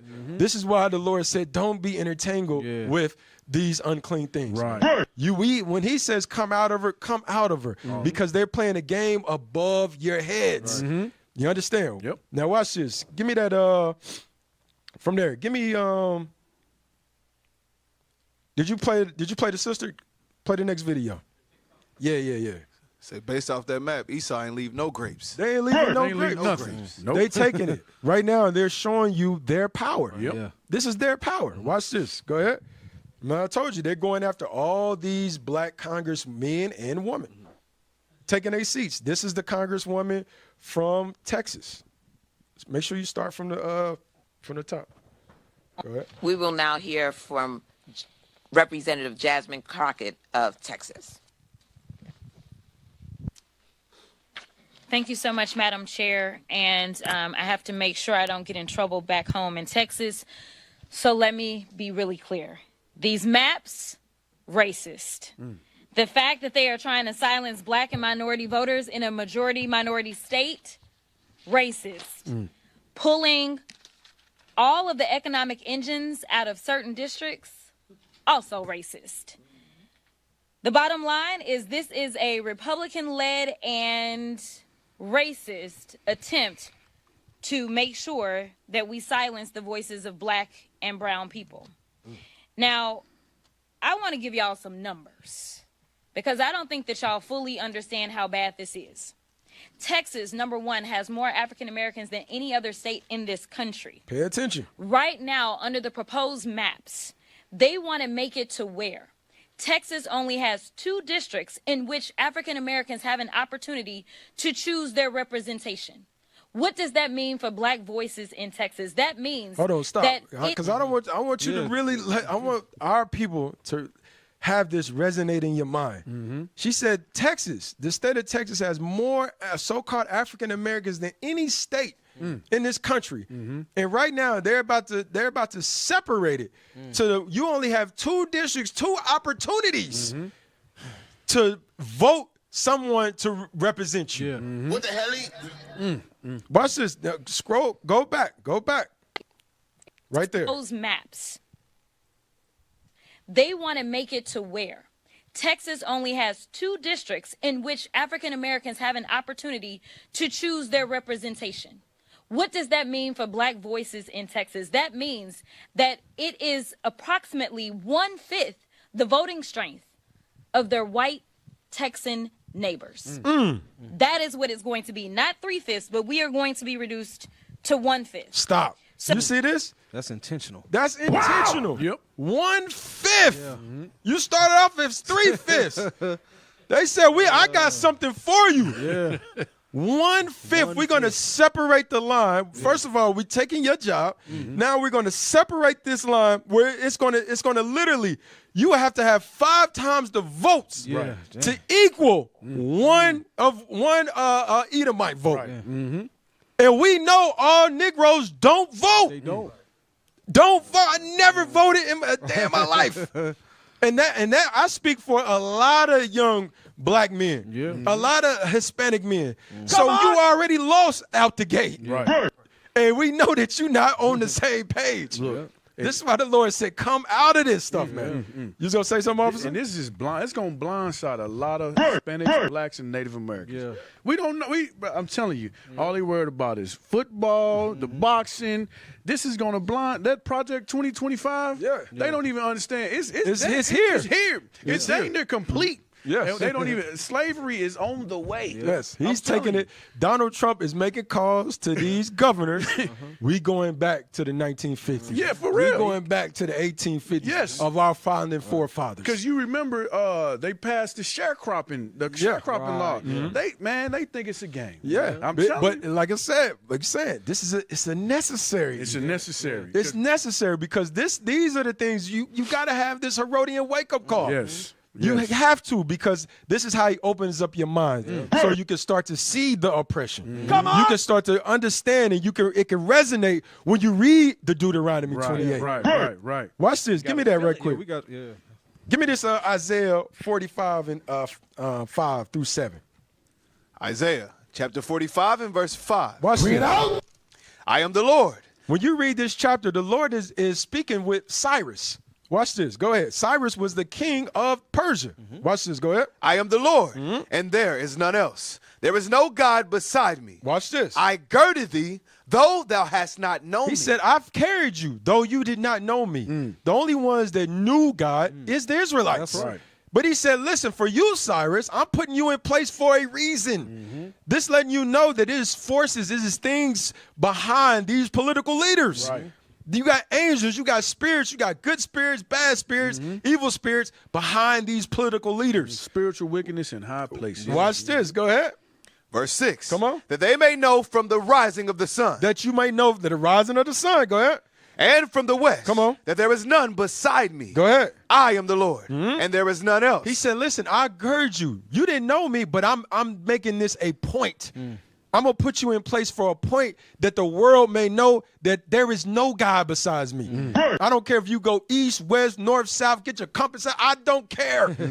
There is only one, me. Watch this, verse 7. I form the light. I form light, go ahead. And create darkness. And I create darkness. Go ahead. I make peace. Go ahead. And create I evil. read this to, I remember I read this to one of my partner's father. He almost had a stroke. Come on. He almost had a stroke. Hell no, God didn't create evil. The Bible literally says it. He telling you he created all these things. It's a necessity that I have to create this man the way that I create this man, or you will fall in love with him. You will vote him to be a leader over your people when in reality he's not for you. So the Lord said, listen, you, Cyrus, I girded you. So everybody will know I created the light and I created darkness. Good and evil. Yes, sir. One establishes the other. Watch this. From there, give me that in Psalm 78:49. Oh, yeah, officer, you give me Daniel chapter 10, verse 12 and 13 real quick. Come on. The book of Psalms, chapter 78 and verse 49. Come on. He cast upon them the fierceness of his anger. The Lord said, when I cast upon the fierceness of his anger, watch what he sends. Go ahead. Wrath and indignation. Go ahead. And trouble by sending evil angels. By sending evil angels amongst us. Evil angels. Everything is not all good. When you're seeing these people in places, in these political parties, there's forces working with them.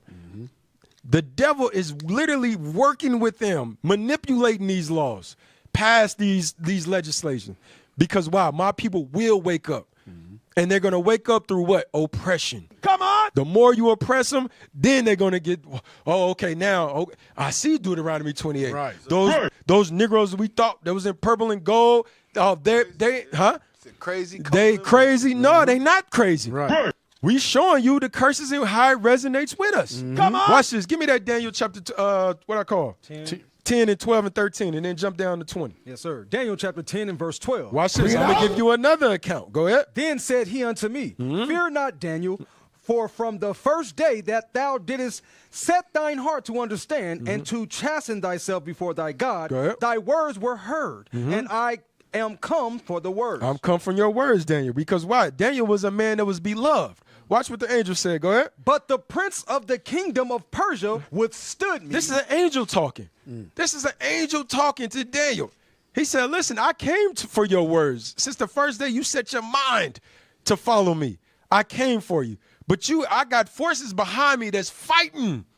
Watch this. Read. Go ahead. 1 and 20 days. Go ahead. But lo, Michael, one of the chief princes. One of the other archangels. Go ahead. Came to help me. Go ahead. And I remained there with the kings of Persia. Jump down to verse 20. Verse 20. Then said he, Knowest thou wherefore I come unto thee? Do you know why I came unto you? Go ahead. And now will I return to fight with the prince of Persia. He's fighting with who? The prince of Persia. Man, there's things going on that you have no idea. This is why they want us to keep us out the New Testament. Old Testament. Go read the New Testament. It started with Christ. No, it's a lot of understanding out of the Old Testament that we have to pay attention to. There's forces. There was forces behind Cyrus. There's forces behind Persia, fighting with the angels, trying to stop prophecy, trying to stop the transferring of power. So what makes us think it's anything different today? Right. With these powers that be today, who are governing our lives, restructuring these things. They're doing it for a reason. Because why? The Negro has got comfortable in America. Right. Come on. Watch this. From there, give me that Deuteronomy 28. Deuteronomy 28, 43 and 44. Watch this. Deuteronomy chapter 28 and verse 43. Bring it out. The stranger that is within thee shall get up above thee very high. Go ahead. And thou shalt come down very low. This is us coming out of Egypt. Remember, he had to oppress us in Egypt. Because we were lost, we were comfortable in Egypt. And he said, no, I'm going to put a king up on them that's going to take their oppression, take their workload to a whole nother level. Ramses. Put taskmasters over them, make them build pyramids from sun up to sundown, build the brick and mortar. This is what I'm going to do because that's not your rest. I made you. You're mine. Watch this. Read. It said the stranger that is within thee. Go ahead. Read it again. The stranger that is within thee. Those are the strangers, the other nations. Imagine other nations hearing this. Watch this, read. Shall get up above thee very high. Go ahead. And thou shalt come down very low. And you're going to come down very low. Go ahead, watch this. He shall lend to thee. Go ahead. And thou shalt not lend to him. He shall be the head, and thou shalt be the tail. Verse 45. Verse 45. He said he's going to lend to them. You don't see what Negro is giving out any type of loans. No. Right. To any nation on this planet. Nobody. No, you got a whole continent of dark-skinned people who they're in their own country using the currency of another country. Right. While they're taking their resources and selling it back to them. Wow! So the Negro, when it says the stranger's going to lend to you and you're not going to lend to nobody. Cap, you got a country using the franc. Yeah. And the French don't even use it because the currency is less than what I'm telling you. This is how deep the curses go. But the Negro has to be reminded of these things. Watch this. Read the next verse 45. Verse 45. Come on. Moreover, all these curses shall come upon thee. Moreover, all the curses going to come upon you. Go ahead. And shall pursue thee and overtake thee till thou be destroyed. You see that? And it's going to pursue you until you be destroyed. This is why this man is not stopping. This is why wouldn't he stop? He already got us in captivity. Right. He already got us where he wants us. Why would he have to start redistricting, restructuring maps and laws? Because the curses said these are going to pursue you until you be totally destroyed, until you totally come back to me. And you know that I am the Lord God and there is none else. Watch this. Give me Wisdom of Solomon 2:1. Come on. The Book of Wisdom of Solomon. Hey, give me that screenshot. What is the restructuring? Yeah, what does the restructuring do in the inner cities? What does it mean for the inner cities? I'm sorry. I had to chat GPT this thing. All right, read that right quick. Wisdom of Solomon, chapter 2 and verse 1. No, on the screen. Before you read that. Yes, sir. Yeah. What does the restructure of the political system mean for inner cities? When people talk about a restructure of the political system and its impact on inner cities, it usually means changes in how government power, resources, go ahead, and decision-making are organized. You see that? So when they start to redistrict and redraw lines, now that impacts your resources. That impacts your income. That impacts your school districts, your hospitals, the things that we need. Come on. It totally impacts it. They put somebody in there that do not have your best interests. Right. That's why Emmanuel Cleaver said, man, we didn't pass all these laws and they going overtime to take them away. Yeah. Go ahead. And that can directly affect communities in urban areas. Go ahead. Here are the main ways it plays out. Watch this. Representation and voice. Restructuring might change who gets to make decisions. Example, moving power from federal to state local governments or vice versa. Read the second bulletin. Yep. For inner cities, this can mean gaining or losing influence in policy decisions, especially around housing. Especially around housing. Like you said, that you see the gentrification going on. Right in your face. So now you don't have that power to determine the housing. You don't even have a voice. You're not sending nobody up there with a voice to determine, do you have adequate housing to take care and provide for yourself? What property taxes that you take? A couple years ago, man, that was the most egregious property tax spike I ever seen.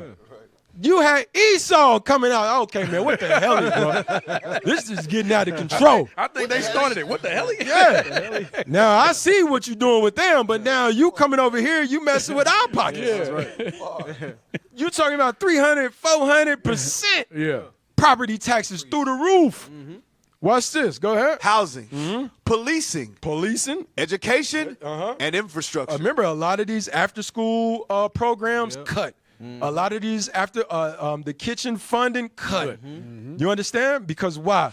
It's a restructuring going on. This is going to directly impact the inner city. When we say inner city, you blacks and Hispanics and natives. It's an evil world we live in. It's going to directly impact you and infrastructure.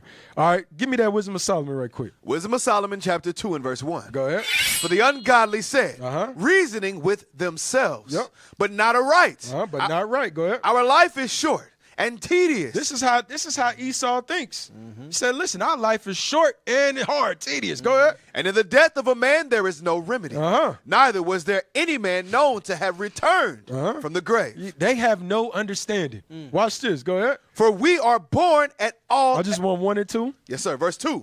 For we are born at all adventure, and we shall be hereafter as though we had never been. Go ahead. For the breath in our nostrils is as smoke, Go ahead. and a little spark in the moving of our heart. Yes, go ahead. That's verse 2. I'll read verse 3. Verse 3. Which being extinguished, our body shall be turned into ashes. We're going to die. Go ahead. And our spirit shall vanish as the soft air. And this is why they put the monuments everywhere. Yeah. Because they don't believe that it's coming back. Right. He said, listen, our spirit is going to vanish. Right. Which it is. But watch this. Go jump down to verse 9. Watch this. Verse 9. Let none of us go without his part of our voluptuousness. All right, Jolly, go ahead. Let us leave tokens of our joyfulness in every place. In every place. Go ahead. For this is our portion. This is all we got. Go ahead. And our this is why we don't understand why Negroes want to bring down these statues that's all over the place. Yeah. These the Confederate leaders. Right. He said that's their portion. Leave these things up as a reminder of who they are. Watch this. Go ahead. And our lot is this. Let us oppress the poor righteous He said man. that's their lot in life. That's their lot in life, to oppress the poor in spirit. They already got you to the bottom when we have nothing. Now they want more because that's what they were created for. Go ahead. Let us oppress the poor righteous man. Come on. Let us not spare the widow. Go ahead. Nor reverence the ancient gray hairs of the age. Watch this. Let our strength be the law of justice. That's their strength right there. The law. That's their strength. This is the only thing that they got to hold on to. You understand? And you think they're going to let a Negro take that from them? Right. They got laws, different tactics in place that they ready to invoke at every damn turn to maintain power. Like they gonna give you a ballot box to vote them out Hell of the no. position. They work too hard for that. Hell no. The only thing that's going to take them down is the Messiah. That's right. Watch this. Give me that in Isaiah chapter 10, verse 1 through 3. Isaiah chapter 10 and verse 1. Watch this. Woe unto them that decree unrighteous decrees. So that's why the Lord said, woe, destruction unto you when you decree an unrighteous decree. These things that's going on, this is unrighteous. Right. Unrighteous decrees. And the Lord said it's going to be destruction unto them. There is no saving them. Watch this. Go ahead. And that right grievousness which they have prescribed. Go ahead. Which they have prescribed. Go ahead. To turn aside the needy. What is this for? To turn aside the needy from judgment. He said to turn aside the needy from what? True judgment. They know the atrocities that they done on this planet. So the restructuring now to sit up there and before the midterm, okay, if we don't do this, hell, you might impeach the president. Right. Hey, what's the power of the House of Representatives? The House of Representatives, they have power to impeach the president. Let me see. Yeah, they can. I think they got sole power. Let's read that right quick. The powers of the U.S. House of Representatives are primarily defined by the Constitution and include exclusive powers not held by the Senate. Not held by the Senate. Go ahead. These include initiating revenue bills, impeaching federal officials. You see that? Impeaching federal officials. So all those officials that you put in place, Joe Biden put in place, that you thought that were for your benefit, they said no. If we get the majority of House of Representatives, they're staying right intact. Right. Ain't no impeachment going on. We ain't impeaching Donald Trump. Donald Trump got 20 damn felonies. Wow! I know somebody with a one felony can't get nothing. A credit card, passport, can't nothing. How is this man the president with 20 plus felonies? It's an evil world we live in. Right. Huh? You right. You can't get nothing. I'm talking about don't even look at nothing. For real. Nah, I can't. Damn, you want a credit card? Now I got a felony. He say don't look at nothing. You want a Snicker? Nah, I got a felony. You got to stay mad. Yeah, bro. I'm telling you, bro. Trick your hoe. And this man is the U.S. president. That's wild. With 20 of them ran in his damn estate in Florida. Yeah. The feds. Yeah. Diddy. Boy, ain't no Like way, Diddy. man. and he's still the president. He don't do nothing legal. He don't pay taxes. Yeah, that's why they said we have to control the House, because they have that sole power. Go ahead. And in rare circumstances, electing the president. Impeachment. The House holds. And in rare circumstances, meaning if it comes to the electoral, if it's a lock, it comes to who has the majority in the House of Representatives. So if it's more Republicans than Democrats, who you think they're gonna put in office? Right. Donald Trump. Donald Trump. You understand? So this is what's going on behind the scenes that our people are oblivious to. All right. You can drop that. You can drop that. All right, give me that.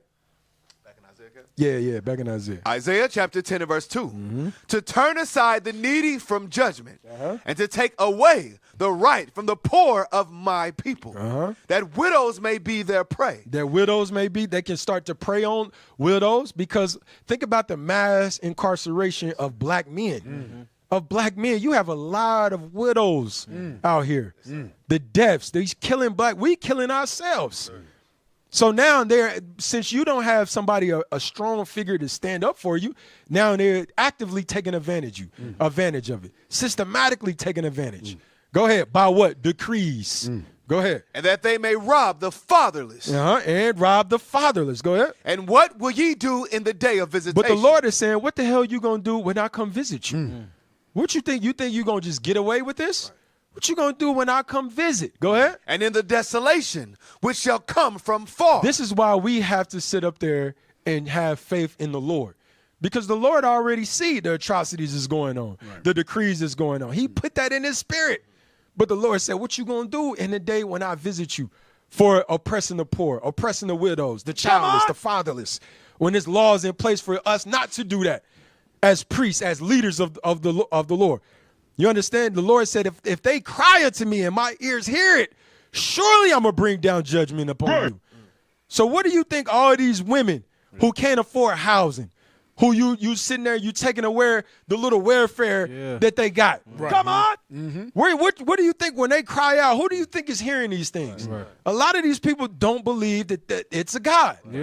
Watch this. Go ahead. Is that it on that? No, sir. Read that, just verse 4 again. We read verse 3. Okay, read verse 3. Go ahead. And what will ye do in the day of visitation? And in the desolation which shall come from far? Go ahead. To whom will ye flee for help? Where the hell you gonna flee from hell? Go ahead. And where will ye leave your glory? Come on. Without me, they shall bow down under the prisoners. He said, listen, without Christ, all of us are going to bow down. Without Christ. And that's exactly what's going on. This is why you have your meetings and they passing the laws. Emmanuel Cleaver looked broken. Yes, sir. He looked broken. Yep. Because they passed. It don't matter. You can travel to Washington. You can sit in these Congress meetings.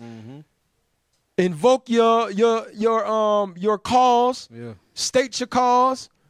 But they still pass those laws in Jefferson, Jefferson City. You right. No matter what, when you walk, he looked broken, bro. Because you are right, and because you could see it on his face. You in the spirit cat, because I literally was looking at him. Because remember, we seen him at the airport. He was riding on the same plane as us. But the point is that when you look at the legacy of Emmanuel Cleaver, even he has a street, in Kansas City, he has his own street. But you've seen like the struggles that he went through to fight to get our city and inner city and blacks and Hispanics to get these rights for years. I mean, he march around the time of Martin Luther King too. But he's done a lot, and for right now, for that to, like they said, all these years that we have worked hard to get these things, they took us decades back, and he's looking defeated. Right. Yep. Go ahead. Come on. Read verse 4 again. Verse 4. Without me they shall bow down under the prisoners, and they shall fall under the slain. For all this his anger is not turned away, but his hand is stretched out still. You see that? The Lord said, listen, for everything that we're doing, the Lord is still stretching out his hand to us.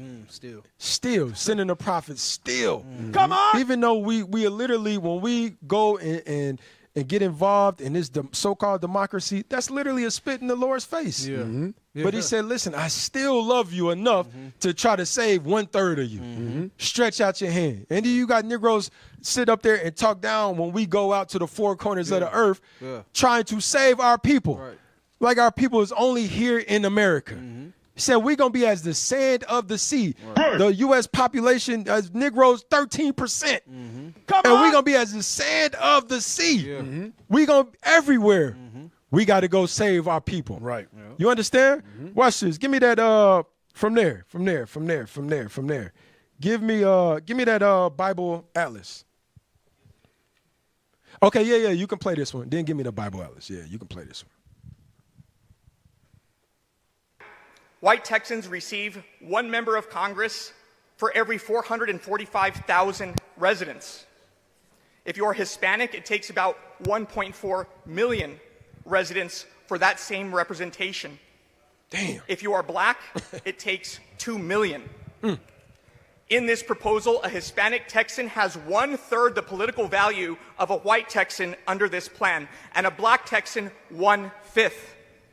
It would take 3 Hispanics to equal the representation of 1 white Texan and 5 black Texans to equal the value of 1 white Texan. And we still wrapped up in this. Right. And you still wrapped up and you still think that your local vote counts. Right. Wow! We've already showed you that the presidency vote, that electoral, when it comes to the electoral vote, your vote don't count. The popular vote doesn't count. Now it's showing you even locally. Now you 1/5. Right. Take 5 of y'all to equal 1 Texan. 1 Texan. 1 white Texan. And it take 3. He said it take, it's so many of our Native American brothers and sisters down there. He said it take 3 of them to equal 1. Right. So what are they doing? Departing them. Sending ICE down there. Get them out of here. Yep. And it ain't nobody just fight for them, say anything, none of that.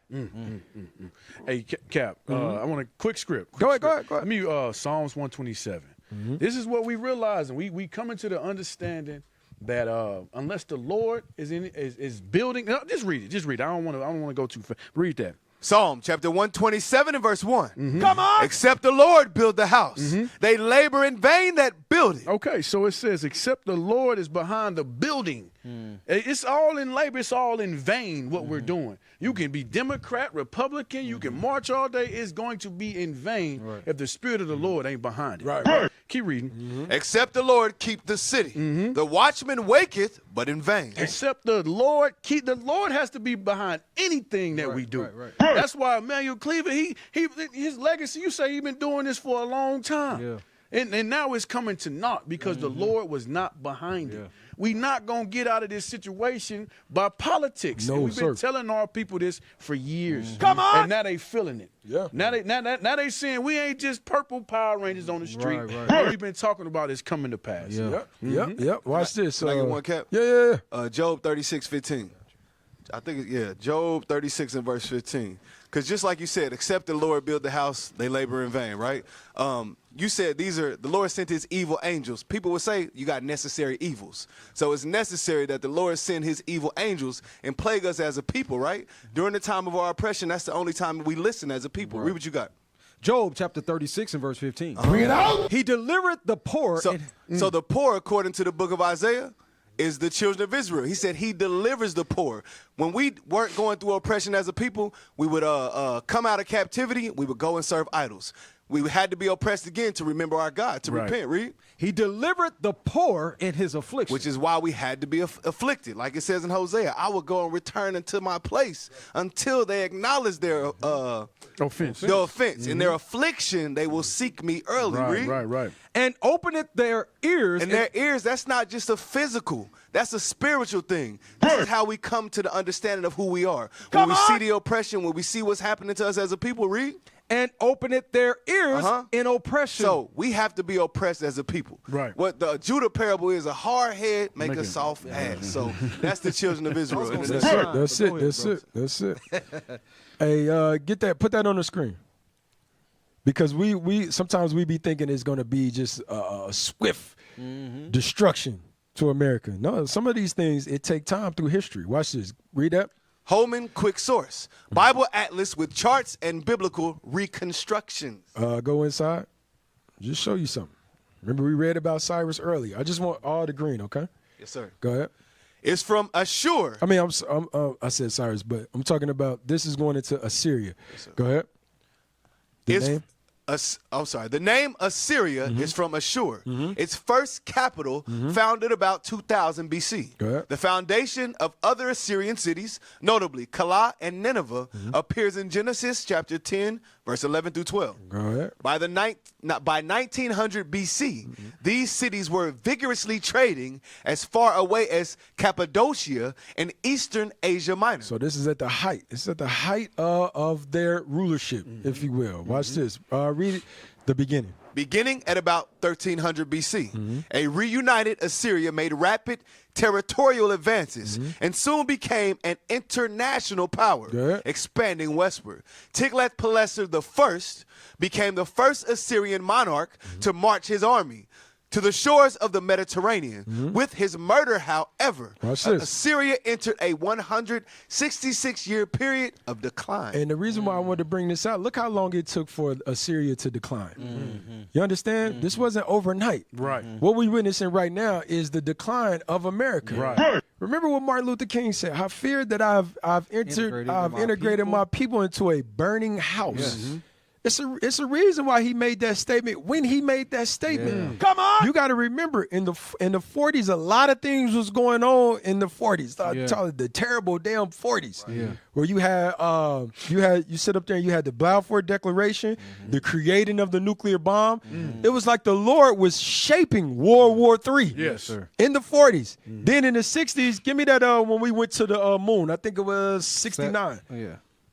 Give me that in Isaiah 14. I'm going to show you something. Isaiah 14, you know what I want, 13? Isaiah chapter 14 and verse 13. And put it on this, let me see it right quick. What you got? Start at 12? Yeah, you can start at 12. Isaiah chapter 14 and verse 12. Watch this. How art thou fallen from heaven, O Lucifer, son of the morning? How art thou cut down to the ground, which didst weaken the nations? Which did weaken the nations. Who weakened the nations? America.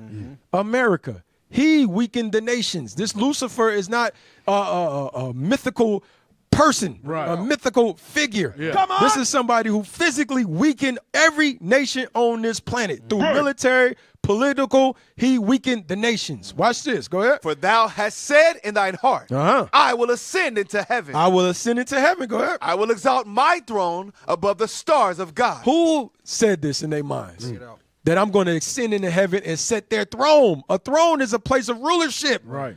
I'm going to set my throne in heaven and be like the Most High. Watch this. Read. I will sit also. You can put that up there. Put that up there. Why are you reading? Go ahead. I will sit also upon the mount of the congregation in the sides of the north. And he said, while he's doing that, I'm going to sit on both congregations, meaning the northern kingdom and southern kingdom. Israel represents the congregations. We're the only congregation of the Lord, period.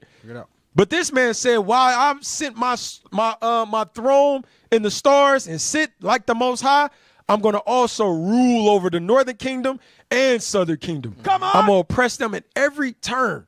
But watch this. Go ahead. I will ascend above the heights of the clouds. Watch this. I will be like the Most High. I'm going to be like the Most High. Watch this. Yet thou shalt be brought down to hell. He said, once you do that, you're going to start to decline. It took 166 years for Assyrian to decline. Right. They went to the moon, what was that? In 1969. This country has been on a slow decline for over the past 50 years. Right. When you look at it in the 60s, the 70s, you had the hippie movement. You were down there, good Edomites is smoking weed. Everybody's high. You understand? Then they put cocaine, crack, epidemic. Then all the little pitfalls that they put in place to destroy the natives, to destroy the so-called African Americans, their children followed after it. Their children followed after it. What's that? Psalms 9, I think it's 9 and 15. Come on! You ain't got to get it. It said the pit that you cast, the net that you cast, now your foot has been taken. Right. And America has been on a slow decline, where now you are literally marrying the same race. Right. You're literally marrying the same race. And this is why these Republicans like, man, we got to go back to we've lost common sense. Because America is falling. And it's funny that you said that in the 40s, that's when World War I or III was starting to. He was shaping it. It was shaping it. And you look it up, it says America hasn't won a war unequivocally since that.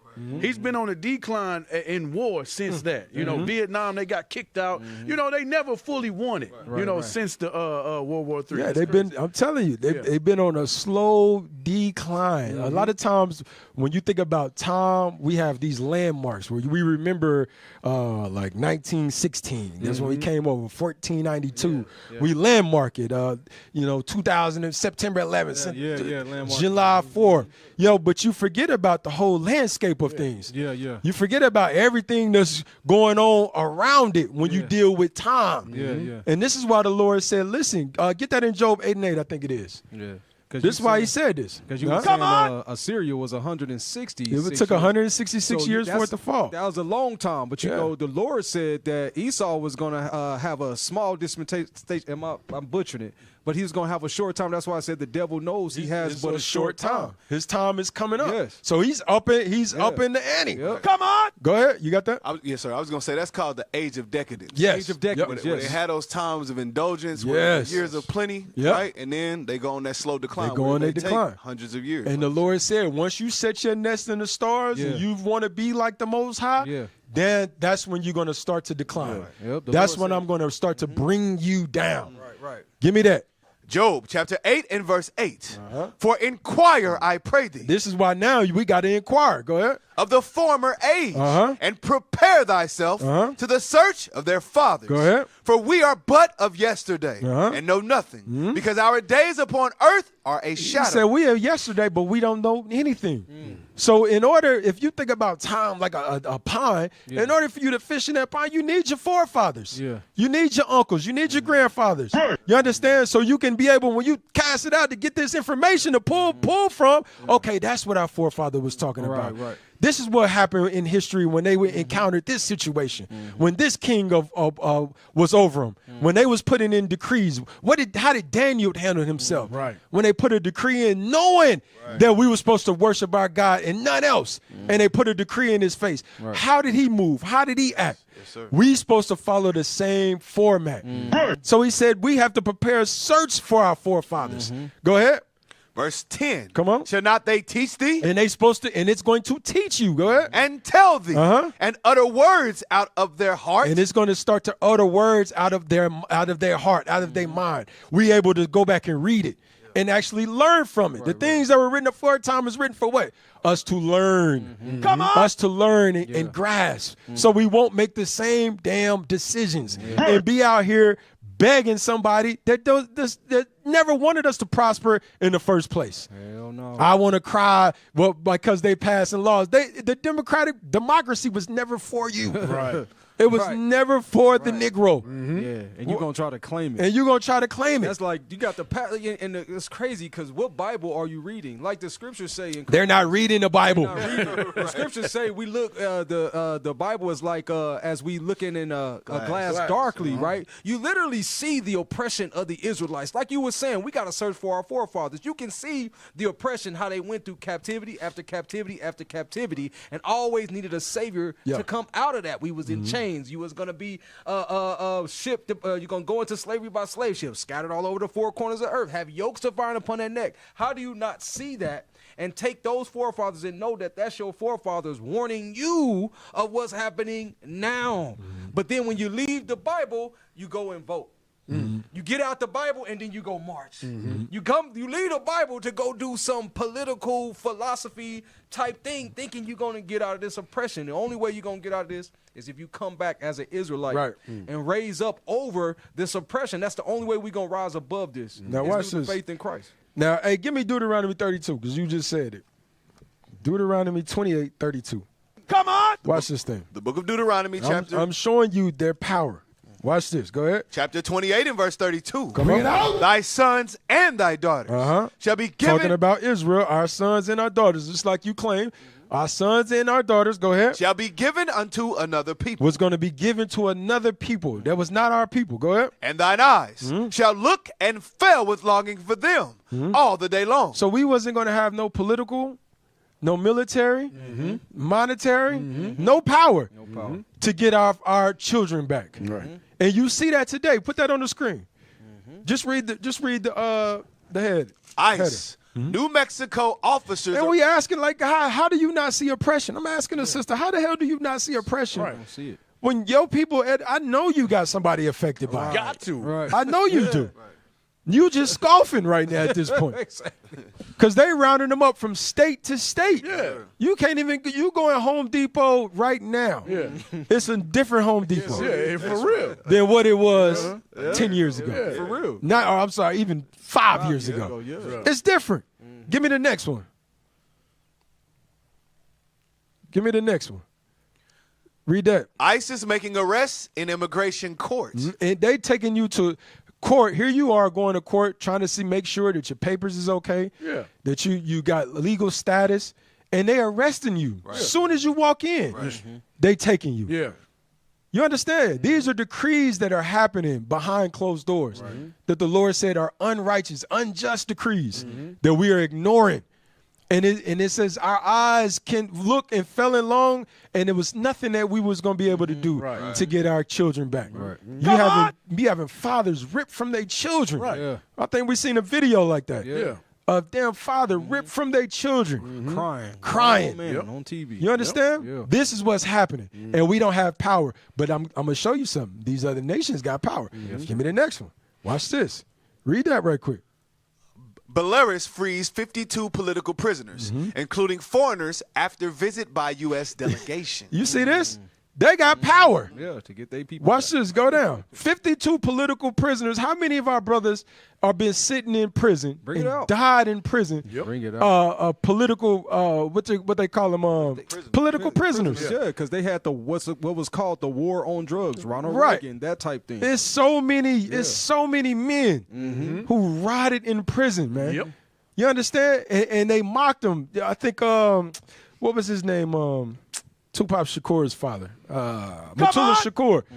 They released this man.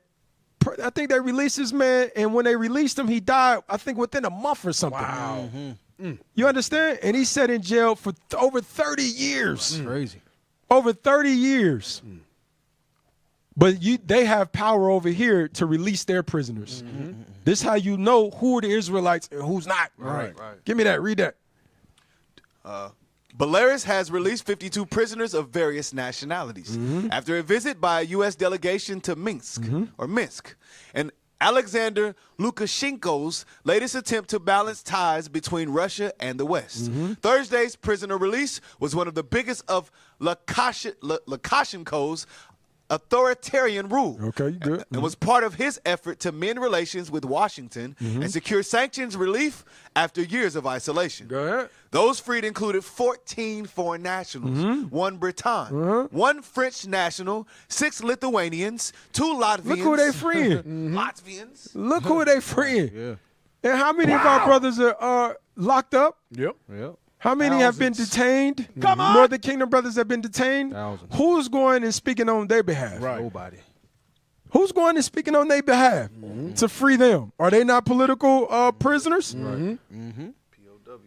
Go ahead. 2 Poles and 2 Germans, as well as a number of Belarusians political prisoners. Right. Now you can drop that. I'm telling you. And Cap, you can't forget about Trump. All those capital. When they stormed the Capitol, Yes, sir. Yeah. he pardoned all of them, and they were committing treason, treason against the country. Yeah. Come on, that's something I believe. That's something punishable by death for treason against the country. They all pardoned, got out of it.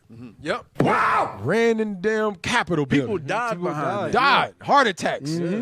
You just go ahead. I was just going to say to your point, Ecclesiastes 4:1, because you said the nations. Go ahead and get it. Ecclesiastes 4:1. You said the nations have power. This man done came to the Americas and released people of different. They all Edomites. Right. They all Edomites, but Different countries. Different countries. Yeah. Polish, German, Sloshkian, whatever they are. Edomites, right? Read Ecclesiastes 4:1, because Cap made a good point. Ecclesiastes chapter 4 and verse 1. Come on. So I returned and considered all the oppression. This is what we've been talking about. We've been talking about a people that are oppressed. The 12 tribes of Israel. He said all the oppressions, the different systems and mechanisms and powers that are in place to oppress a group of people. Read. that are done under the sun. Come on. And behold, the tears of such as were oppressed. Like Officer Abishai just said, and Cap, you just said it as well. You had a father be ripped from the hands of his daughter. This grown man is crying on national TV. The tears of such that are oppressed. Read. And they had no comfort. They had no what? Comfort. We have to understand our comfort comes from these scriptures.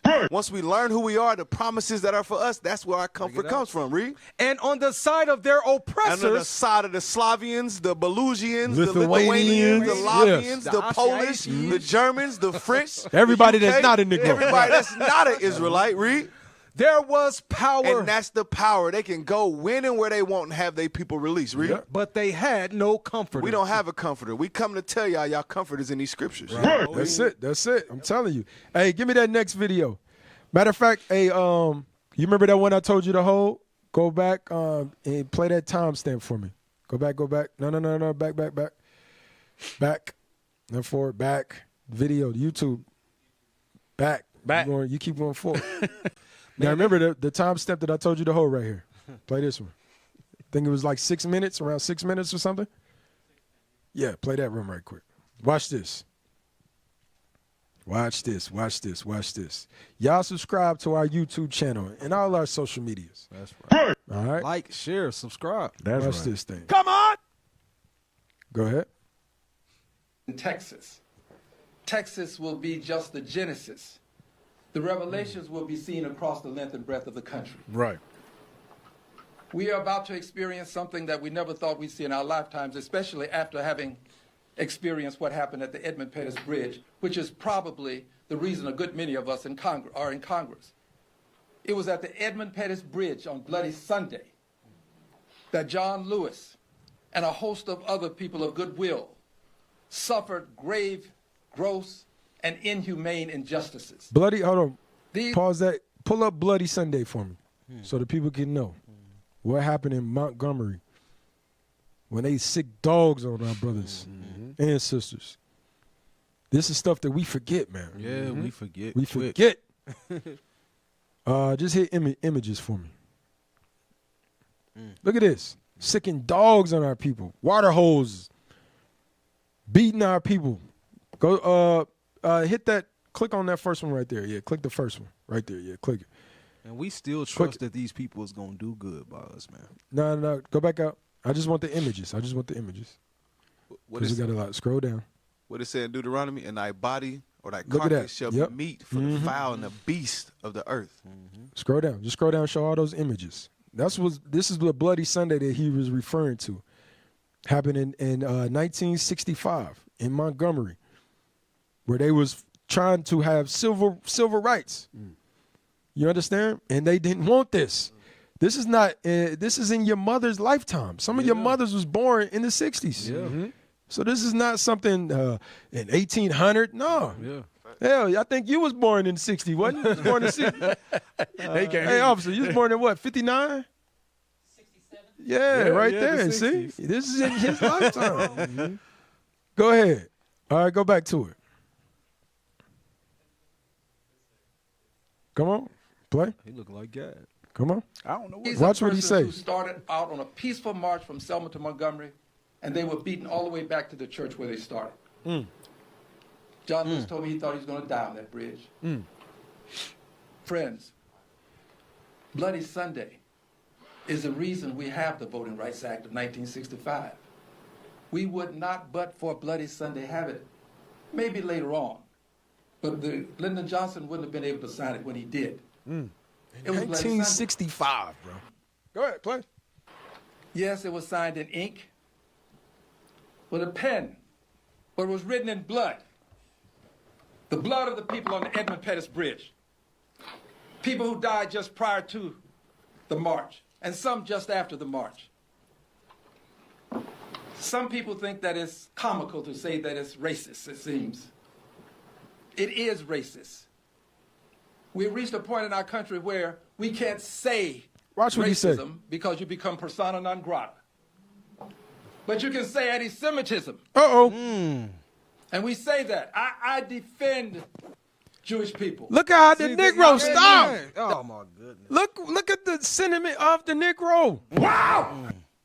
You see the destruction. Yeah. You see the oppression. He can't even And you can't even express yourself without coddling the same people. Right. Who do you think is behind these men who are passing these laws? The lobbyists. The same ones who you want to speak well to. Right. You don't have the power that they have. Right. They sitting up here while you holding these offices. Hold on one second. I'm gonna show you something. Hey, type in Jew Belong billboards. I don't know if y'all been seeing all these damn billboards that's popping up. Yes, sir. They're everywhere. Everywhere. Everywhere. Type that in for me and hit images. Look at all these images that's popping up. Yeah. Does the church need armed guards? Because our synagogues do. Right. Wow. You understand? You don't have to be a Jew to protect. You don't have to be a Jew to protect the Jew. These are everywhere. Damn. Where's a billboard about Trayvon? Right. Bring it out. Where's a billboard about Breonna Taylor? Come on. Where's a billboard about little Tamir Rice was 12? Bring it out. Yeah, playing with a gun. 12 years old, bro. They didn't even know it was a toy. They pulled up and killed the young man, bro. Come on. No investigation. Where are these billboards at? Right. And they plastering this all over. And we sitting up here talking about, man, we can't say racism, but you can't say anti-Semitism. But I love the Jews. They don't love you. Dang, man. Can I get a script real quick? Hold on, bro. Hold on. Let's get through this. Go back and play. Wow. Can't make this up, man. We got to stop coddling. This is crazy. I'm telling you. Play it. But you can say anti-Semitism. And we say that. I defend Jewish people. I believe that we ought to eliminate anti-Semitism.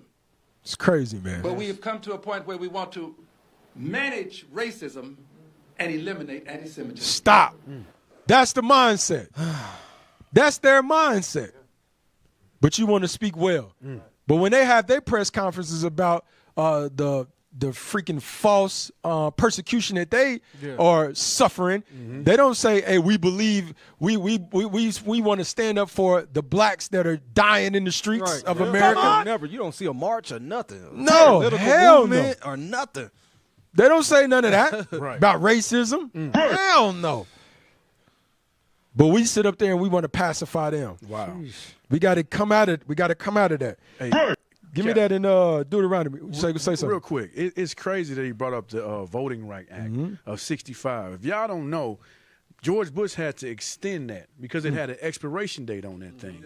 And he only extended it for 25 more years. Just showing you they never seen us as a citizen. Yeah. If your voting rights have to be extended, they don't see you as a man. Hell no. You get what I'm saying? So it's not permanent. It's not permanent. They got to think about these They things gotta every think so about often. it. Yeah, and the next one, it got to be extended in 2032. Yeah, you can pull it up. So- pull that up. You all right? That's what he's saying. Yeah. It's to your point. They got read that. they got to re-extend it in 32. So who's to say they say, we ain't going to extend it no more? Right. You know what I'm saying? They're not set gonna need it it up. if they restructure everything properly. Yeah. The Voting Rights Act of 1965 has been extended and amended by Congress several times. It's crazy. Most recently in 2006 for 25 years. 25 years. That's it. So we only got 20. And you see they setting things up to get rid of our vote. They restructuring things. Yeah. Who's to say in, 2031? They say, we ain't even going to extend that thing. Or they can't even vote no more. Or give it to them because we're going to restructure it enough to where it don't Come even on, it don't even matter. It don't even matter. You got a false sense of voting. That's crazy. Give me that in a second. How much time we got? Give me that 2 Corinthians 6:17 right. Bring it out. Watch this. So we have to, not only we got to see these things, but what are we going to do? We have to apply what the Lord, what the prophets is saying. We got to come out of America and touch not this stuff, man. This unclean stuff. That's right. Watch this. And I know a lot of you Negroes love Paul, man. Go ahead, read that. 2 Corinthians chapter 6 and verse 17. Watch this. Wherefore, come out from among them and be ye separate. You see that? Paul said, listen, come out from among these other nations and be separate. The Lord never hold that. Give me that in Deuteronomy 32. Is it 32 and 7? The Lord never wanted us to be all one nation, all inclusive. That's not scriptural. That's not the Bible. Watch this. Deuteronomy chapter 32 and verse 8. Come on. Bring it out. The Most High, I'll start at verse 7. Go ahead. Remember the days of old. We're supposed to remember the days of old. Go ahead. Consider the years of many generations. Come on. Ask thy father, and he shall show thee thy elders. Damn, you see that? Ask the fathers. Prepare your mind for the search of your fathers. There you go. And he's going to show you that the Lord didn't choose every nation. He's going to show you that it ain't just one nation under God. When it says one nation under God, it's really deeper than what you think. Right. Israel is that one nation under God. Right. Read, come on. Thy elders and they will tell thee. When the Most High divided. What did he do? Divided. Go ahead. To the nations their inheritance. He said he divided all the nations. The Tower of Babel. He divided the nations. He never wanted us to be together.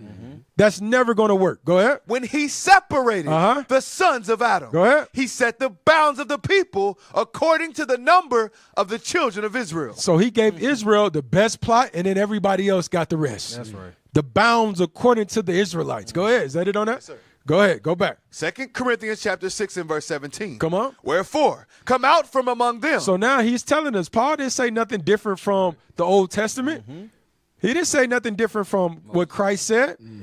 Matter of fact, he said, listen, the ordinance that I give, follow me as I follow Christ. And keep the ordinance. One of them is come out from among them. Go ahead. And be ye separate. And be separate. Go ahead. Saith the Lord. And touch not the unclean thing. Don't touch the unclean things. Politics is unclean. Religion is unclean. These are unclean things. These holidays. These are unclean things. We're not supposed to touch it, be entangled with it, nothing. Come on. Go ahead. And I will receive you. And then the Lord said, I will receive you. But while you tangled up and joined hand to hand, the Lord is not listening to your prayers. He's not considering your cries. None of that. Because why? You keep entangling ourselves with these unclean things. Go ahead. And will be a father unto you. Come on. And ye shall be my sons and my daughters, saith the Lord Almighty. Thus said the Lord Almighty. Give me that Isaiah 52, 9 through 12. Give me that right quick. We got to come out among them and start to understand. These people didn't have our best interest. Matter of fact, play that one video. Let me see. Where he was talking to him in the barbershop. No, not that one. The last one. Nope. YouTube.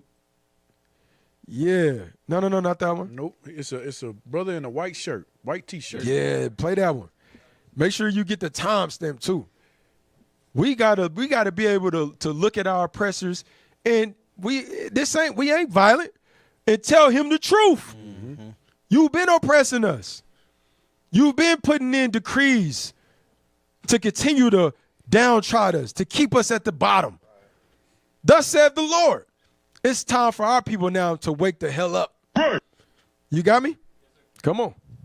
Few particulars that make Omaha different from New York are just incidental.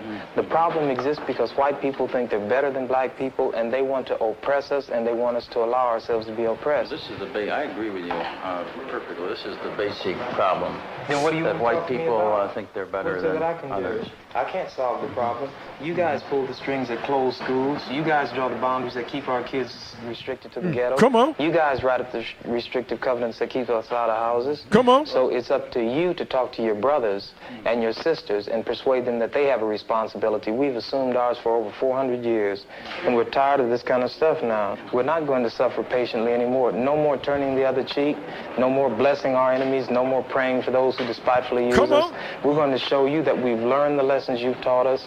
We've studied your history, and you did not take over this country by singing "We Shall Overcome." You did not gain control of the world like you have it now by dealing fairly with a man and keeping your word. You're treaty breakers, you're liars, you're thieves, you rape entire continents and races of people. Then you wonder why these very people don't have any confidence or trust in you. Your religion means nothing. Your law is a farce, and we see it every day. You demonstrated it in Alabama. And I can say you because you're part of the whole system. You profit from it. In fact, you make your living from it. Stop! You understand? Come on, hit the bomb, brother. Hello, brother. That's the spirit that the Lord is waking up in these last days. That's right. And the Lord is telling us now, hey, are we becoming an enemy because now we're telling you the truth? Bring it out. We telling you the truth. We just studied the history. And the facts show you are guilty. Bring it on. Of everything the brother has stated. Charged and guilty. Give me that Isaiah 52. Isaiah chapter 52 and verse 9. Come on. Break forth into joy. Sing together. That's what we're supposed to do. We're supposed to come together and break forth into joy because now we have this understanding. The Lord has opened up our minds, opened up our understanding in the midst of oppression so we can start to see the enemies, the pitfalls. Is direct our children around these things and get the hell up out of here. Come on. Read that again. Break forth into joy. Sing together, ye waste places of Jerusalem. Because we are wasted. We are wasted. This man is on top of us and trotting us down. Go ahead. Come on. For the Lord hath comforted his people. Go ahead. He hath redeemed Jerusalem. He hath redeemed Jerusalem. Go ahead. The Lord hath made bare his holy arm. He said he's made bare, he's made known his holy arm. Who's his holy arm? Christ, the Messiah. Hold that. Give me that in Psalms right quick. Psalms 98, 1 and 2. Bring it on. And then Zim, you give me Psalms 51 and 9. The book. What does he mean? He hath made bare his holy arm in the eyes of all these nations. Give me that. Psalm chapter 98 and verse 1. Come on. Bring it out. 1 and 2. Go ahead. Yes, sir. Oh, sing unto the Lord a new song. Go ahead. For he hath done marvelous things. His right hand and his holy arm Go ahead. hath gotten him the victory. Go ahead. The Lord hath made known his salvation. He did what? Made known his salvation. The Lord is making known his salvation. And who that salvation is for? For the Israelites. Watch this. Read. His righteousness he hath openly showed in the sight of the heathen. And his righteousness he's openly shown in the sight of the heathen. Come on. That he's going to, guess what? Keep his covenant with his people. That's right. That's why when you read Luke, give me Luke real quick, bro. Luke 1:68 real quick. His salvation is made known in the sight of the heathen. Who did he redeem? Watch this. Read that. Luke chapter 1 and verse 68. Come on. Blessed be the Lord God of Israel. Who is he the God of? God of Israel. Go ahead. For he had visited and redeemed his people. He had visited and redeemed his people, the Israelites. Go ahead. And hath raised up an horn of salvation. Of what? Salvation. Go ahead. For us. For who? For us. For everybody. For us. For us. So he's made known, he have uncovered his holy arm and made that salvation, known as salvation and his righteousness in the sight of all the damn heathen. That's right. Watch this. Give me what you got, officer. Psalms chapter 51 and verse 9. You 59. Yeah, 51 and 9. Go ahead. 51 and verse 9. Yep. Hide thy face from my sins and blot out all mine iniquities. This is what we're supposed to be asking from the Lord. Go ahead. Create in me a clean heart, O God, and renew a right spirit within me. This is what we're supposed to be asking. Clean our minds. Creating us a new spirit.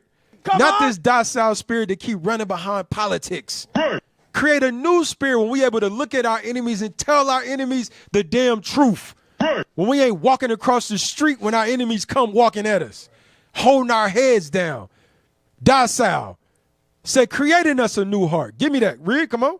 Cast me not away from thy presence. Come on. And take not thy Holy Spirit from me. And do what? Take not thy Holy Spirit from me. That's what we're supposed to be asking. What verse you reading? What verse you at? That was 11. Go ahead. Restore unto me the joy of thy salvation. And we supposed to be, listen, it said restore unto us the joy that what? Salvation is for us. It's not for everyone. In order to be saved, you got to be oppressed. And the oppressor is not going to be saved. Come on. So we're supposed to be asking for that right spirit, that different spirit. You understand? Go ahead. And uphold me with thy free spirit. And uphold us with the free spirit. Freely we have received and freely we supposed to give. That's right. We ain't asking for it. You understand? Watch this. We not asking when you come on, pay us this for if you want this understanding and you want that understanding. You can go to any YouTube channel and get any understanding that you want for free. We asking, support us. That's right. As we spread this gospel through the four corners of the earth. Period. You understand? Anybody getting paid to do what we doing right now? No, sir. I know. I ain't getting a check. You getting a check? No, sir. But say, if you getting a check, where my check at? Heavenly treasures. Said with heavenly treasures. Come on. You understand? Go back to that Isaiah 52. Read verse 10 again for me, bro. Isaiah chapter 52 and verse 10. Come on. The Lord had made bare his holy arm in the eyes of all the nations. So he have uncovered the true salvation in the eyes of all these nations. He has put in the Israelites a new spirit in the eyes of all these damn heathens. This is why they taking those Herodians out of the way. Come on. This is why they redrawing the maps. Because the Lord has stepped in and gave us this damn new spirit. So now we can rejoice, this free spirit. Watch this, read. And all the ends of the earth shall see the salvation of our God. And everybody's about to see the salvation. Watch this, read, come on. Verse 11. But what's the stipulations? Come on. Depart ye. What we got to do? Depart ye. Go ahead. Depart ye. Go ahead. Go ye out from thence. Go ahead. Touch no unclean thing. Where you think Paul was getting it from? And if you want to have part in the salvation that's going to be displayed in front of the nations, you better depart. Right. You better stop touching the unclean things. Politics is an unclean thing. You going out casting your vote thinking it matters. Now he's showing you in your face that you have been engulfed with the rest of those damn hillbillies out there who you know who they voting for. So he said, man, depart from me. Come out of that. Touch no unclean thing. Go ahead. Go ye out of the midst of her. Come out of the midst of her. Go ahead. Be ye clean. Be ye clean. Be ye. That takes a level of faith. Not just asking for that right spirit, that clean spirit. You got to do something. We got to do something. We got to give up that old man. Give up all those things that we was holding on to and come back to this new spirit and be clean in the sight of the Lord. Go ahead. Right. Be ye clean. Go ahead. That bear the vessels of the Lord. Come on, verse 12. For ye shall not go out with haste, nor go by flight. Come on. For the Lord will go before you. Come on. And the God of Israel will be your rearward. You see that? The God of Israel is going to go out before us, all around us, and protect us. In this salvation. You understand? So make yourself ready. Come out from the midst of Israel. I mean, of America. That's right. Come out of damn politics. The damn devil is in democracy. Can you play the thumbnail as we go out, bro? I just love the thumbnail so much, bro. You gotta play that thing again. Come on. Wake the hell up. Go ahead, play it. Damn. He's controlling the Daniel Trip.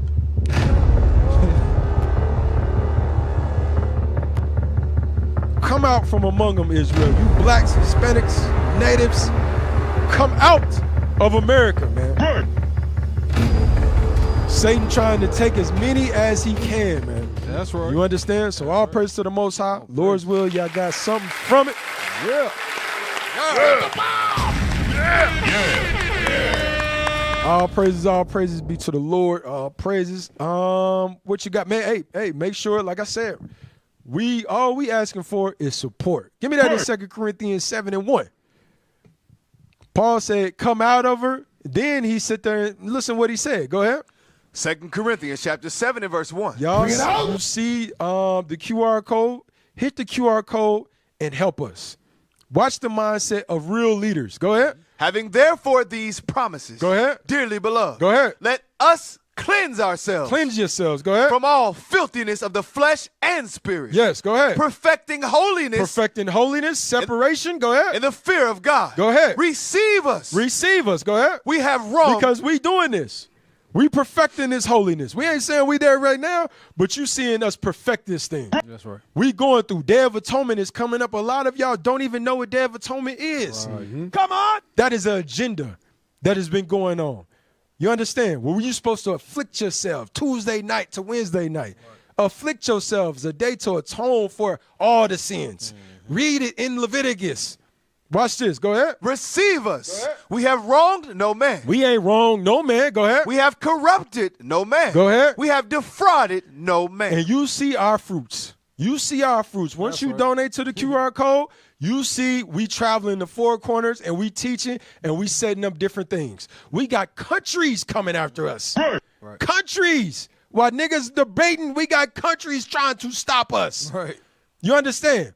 So this fight is only for the elect. Receive us and understand we ain't defrauding nobody. Come on. Support Israel United in Christ. Yeah. As we travel through the four corners of this earth, preaching this glorious gospel, blesses the feet that come with this gospel. You understand? All praises to the Most High. Give me your stuff, man. All praises. You got it up there? All right, take the QR code. Y'all did y'all thing, man. All praises, man. Y'all all right, man. Yeah. You see how these brothers clap for y'all? Okay, all praises. All praises. Wow. All right, all praise to the Most High. All praise to the Most High. So, hey, y'all know every Monday, 12:30, Lord's willing. All right, Sands of the Seers, log in, IUIC, YouTube, share, like, subscribe, and comment. All right, with that, we say shalom. Shalom. Hit the ball!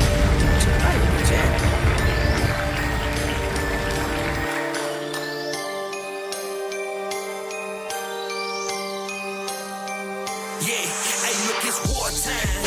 The Lord ordained all of this here before time. John 10 and 20 said we heard that voice now. Rising up, you see them God, don't get scared now. We on their head now, yeah, cause it's wartime. The Lord ordained all of this here before time.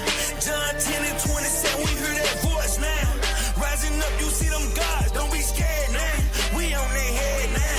Forget the corner, yeah, we want the world. Been putting in that work. You can't do it like we do it, now they mad, they feelings hurt.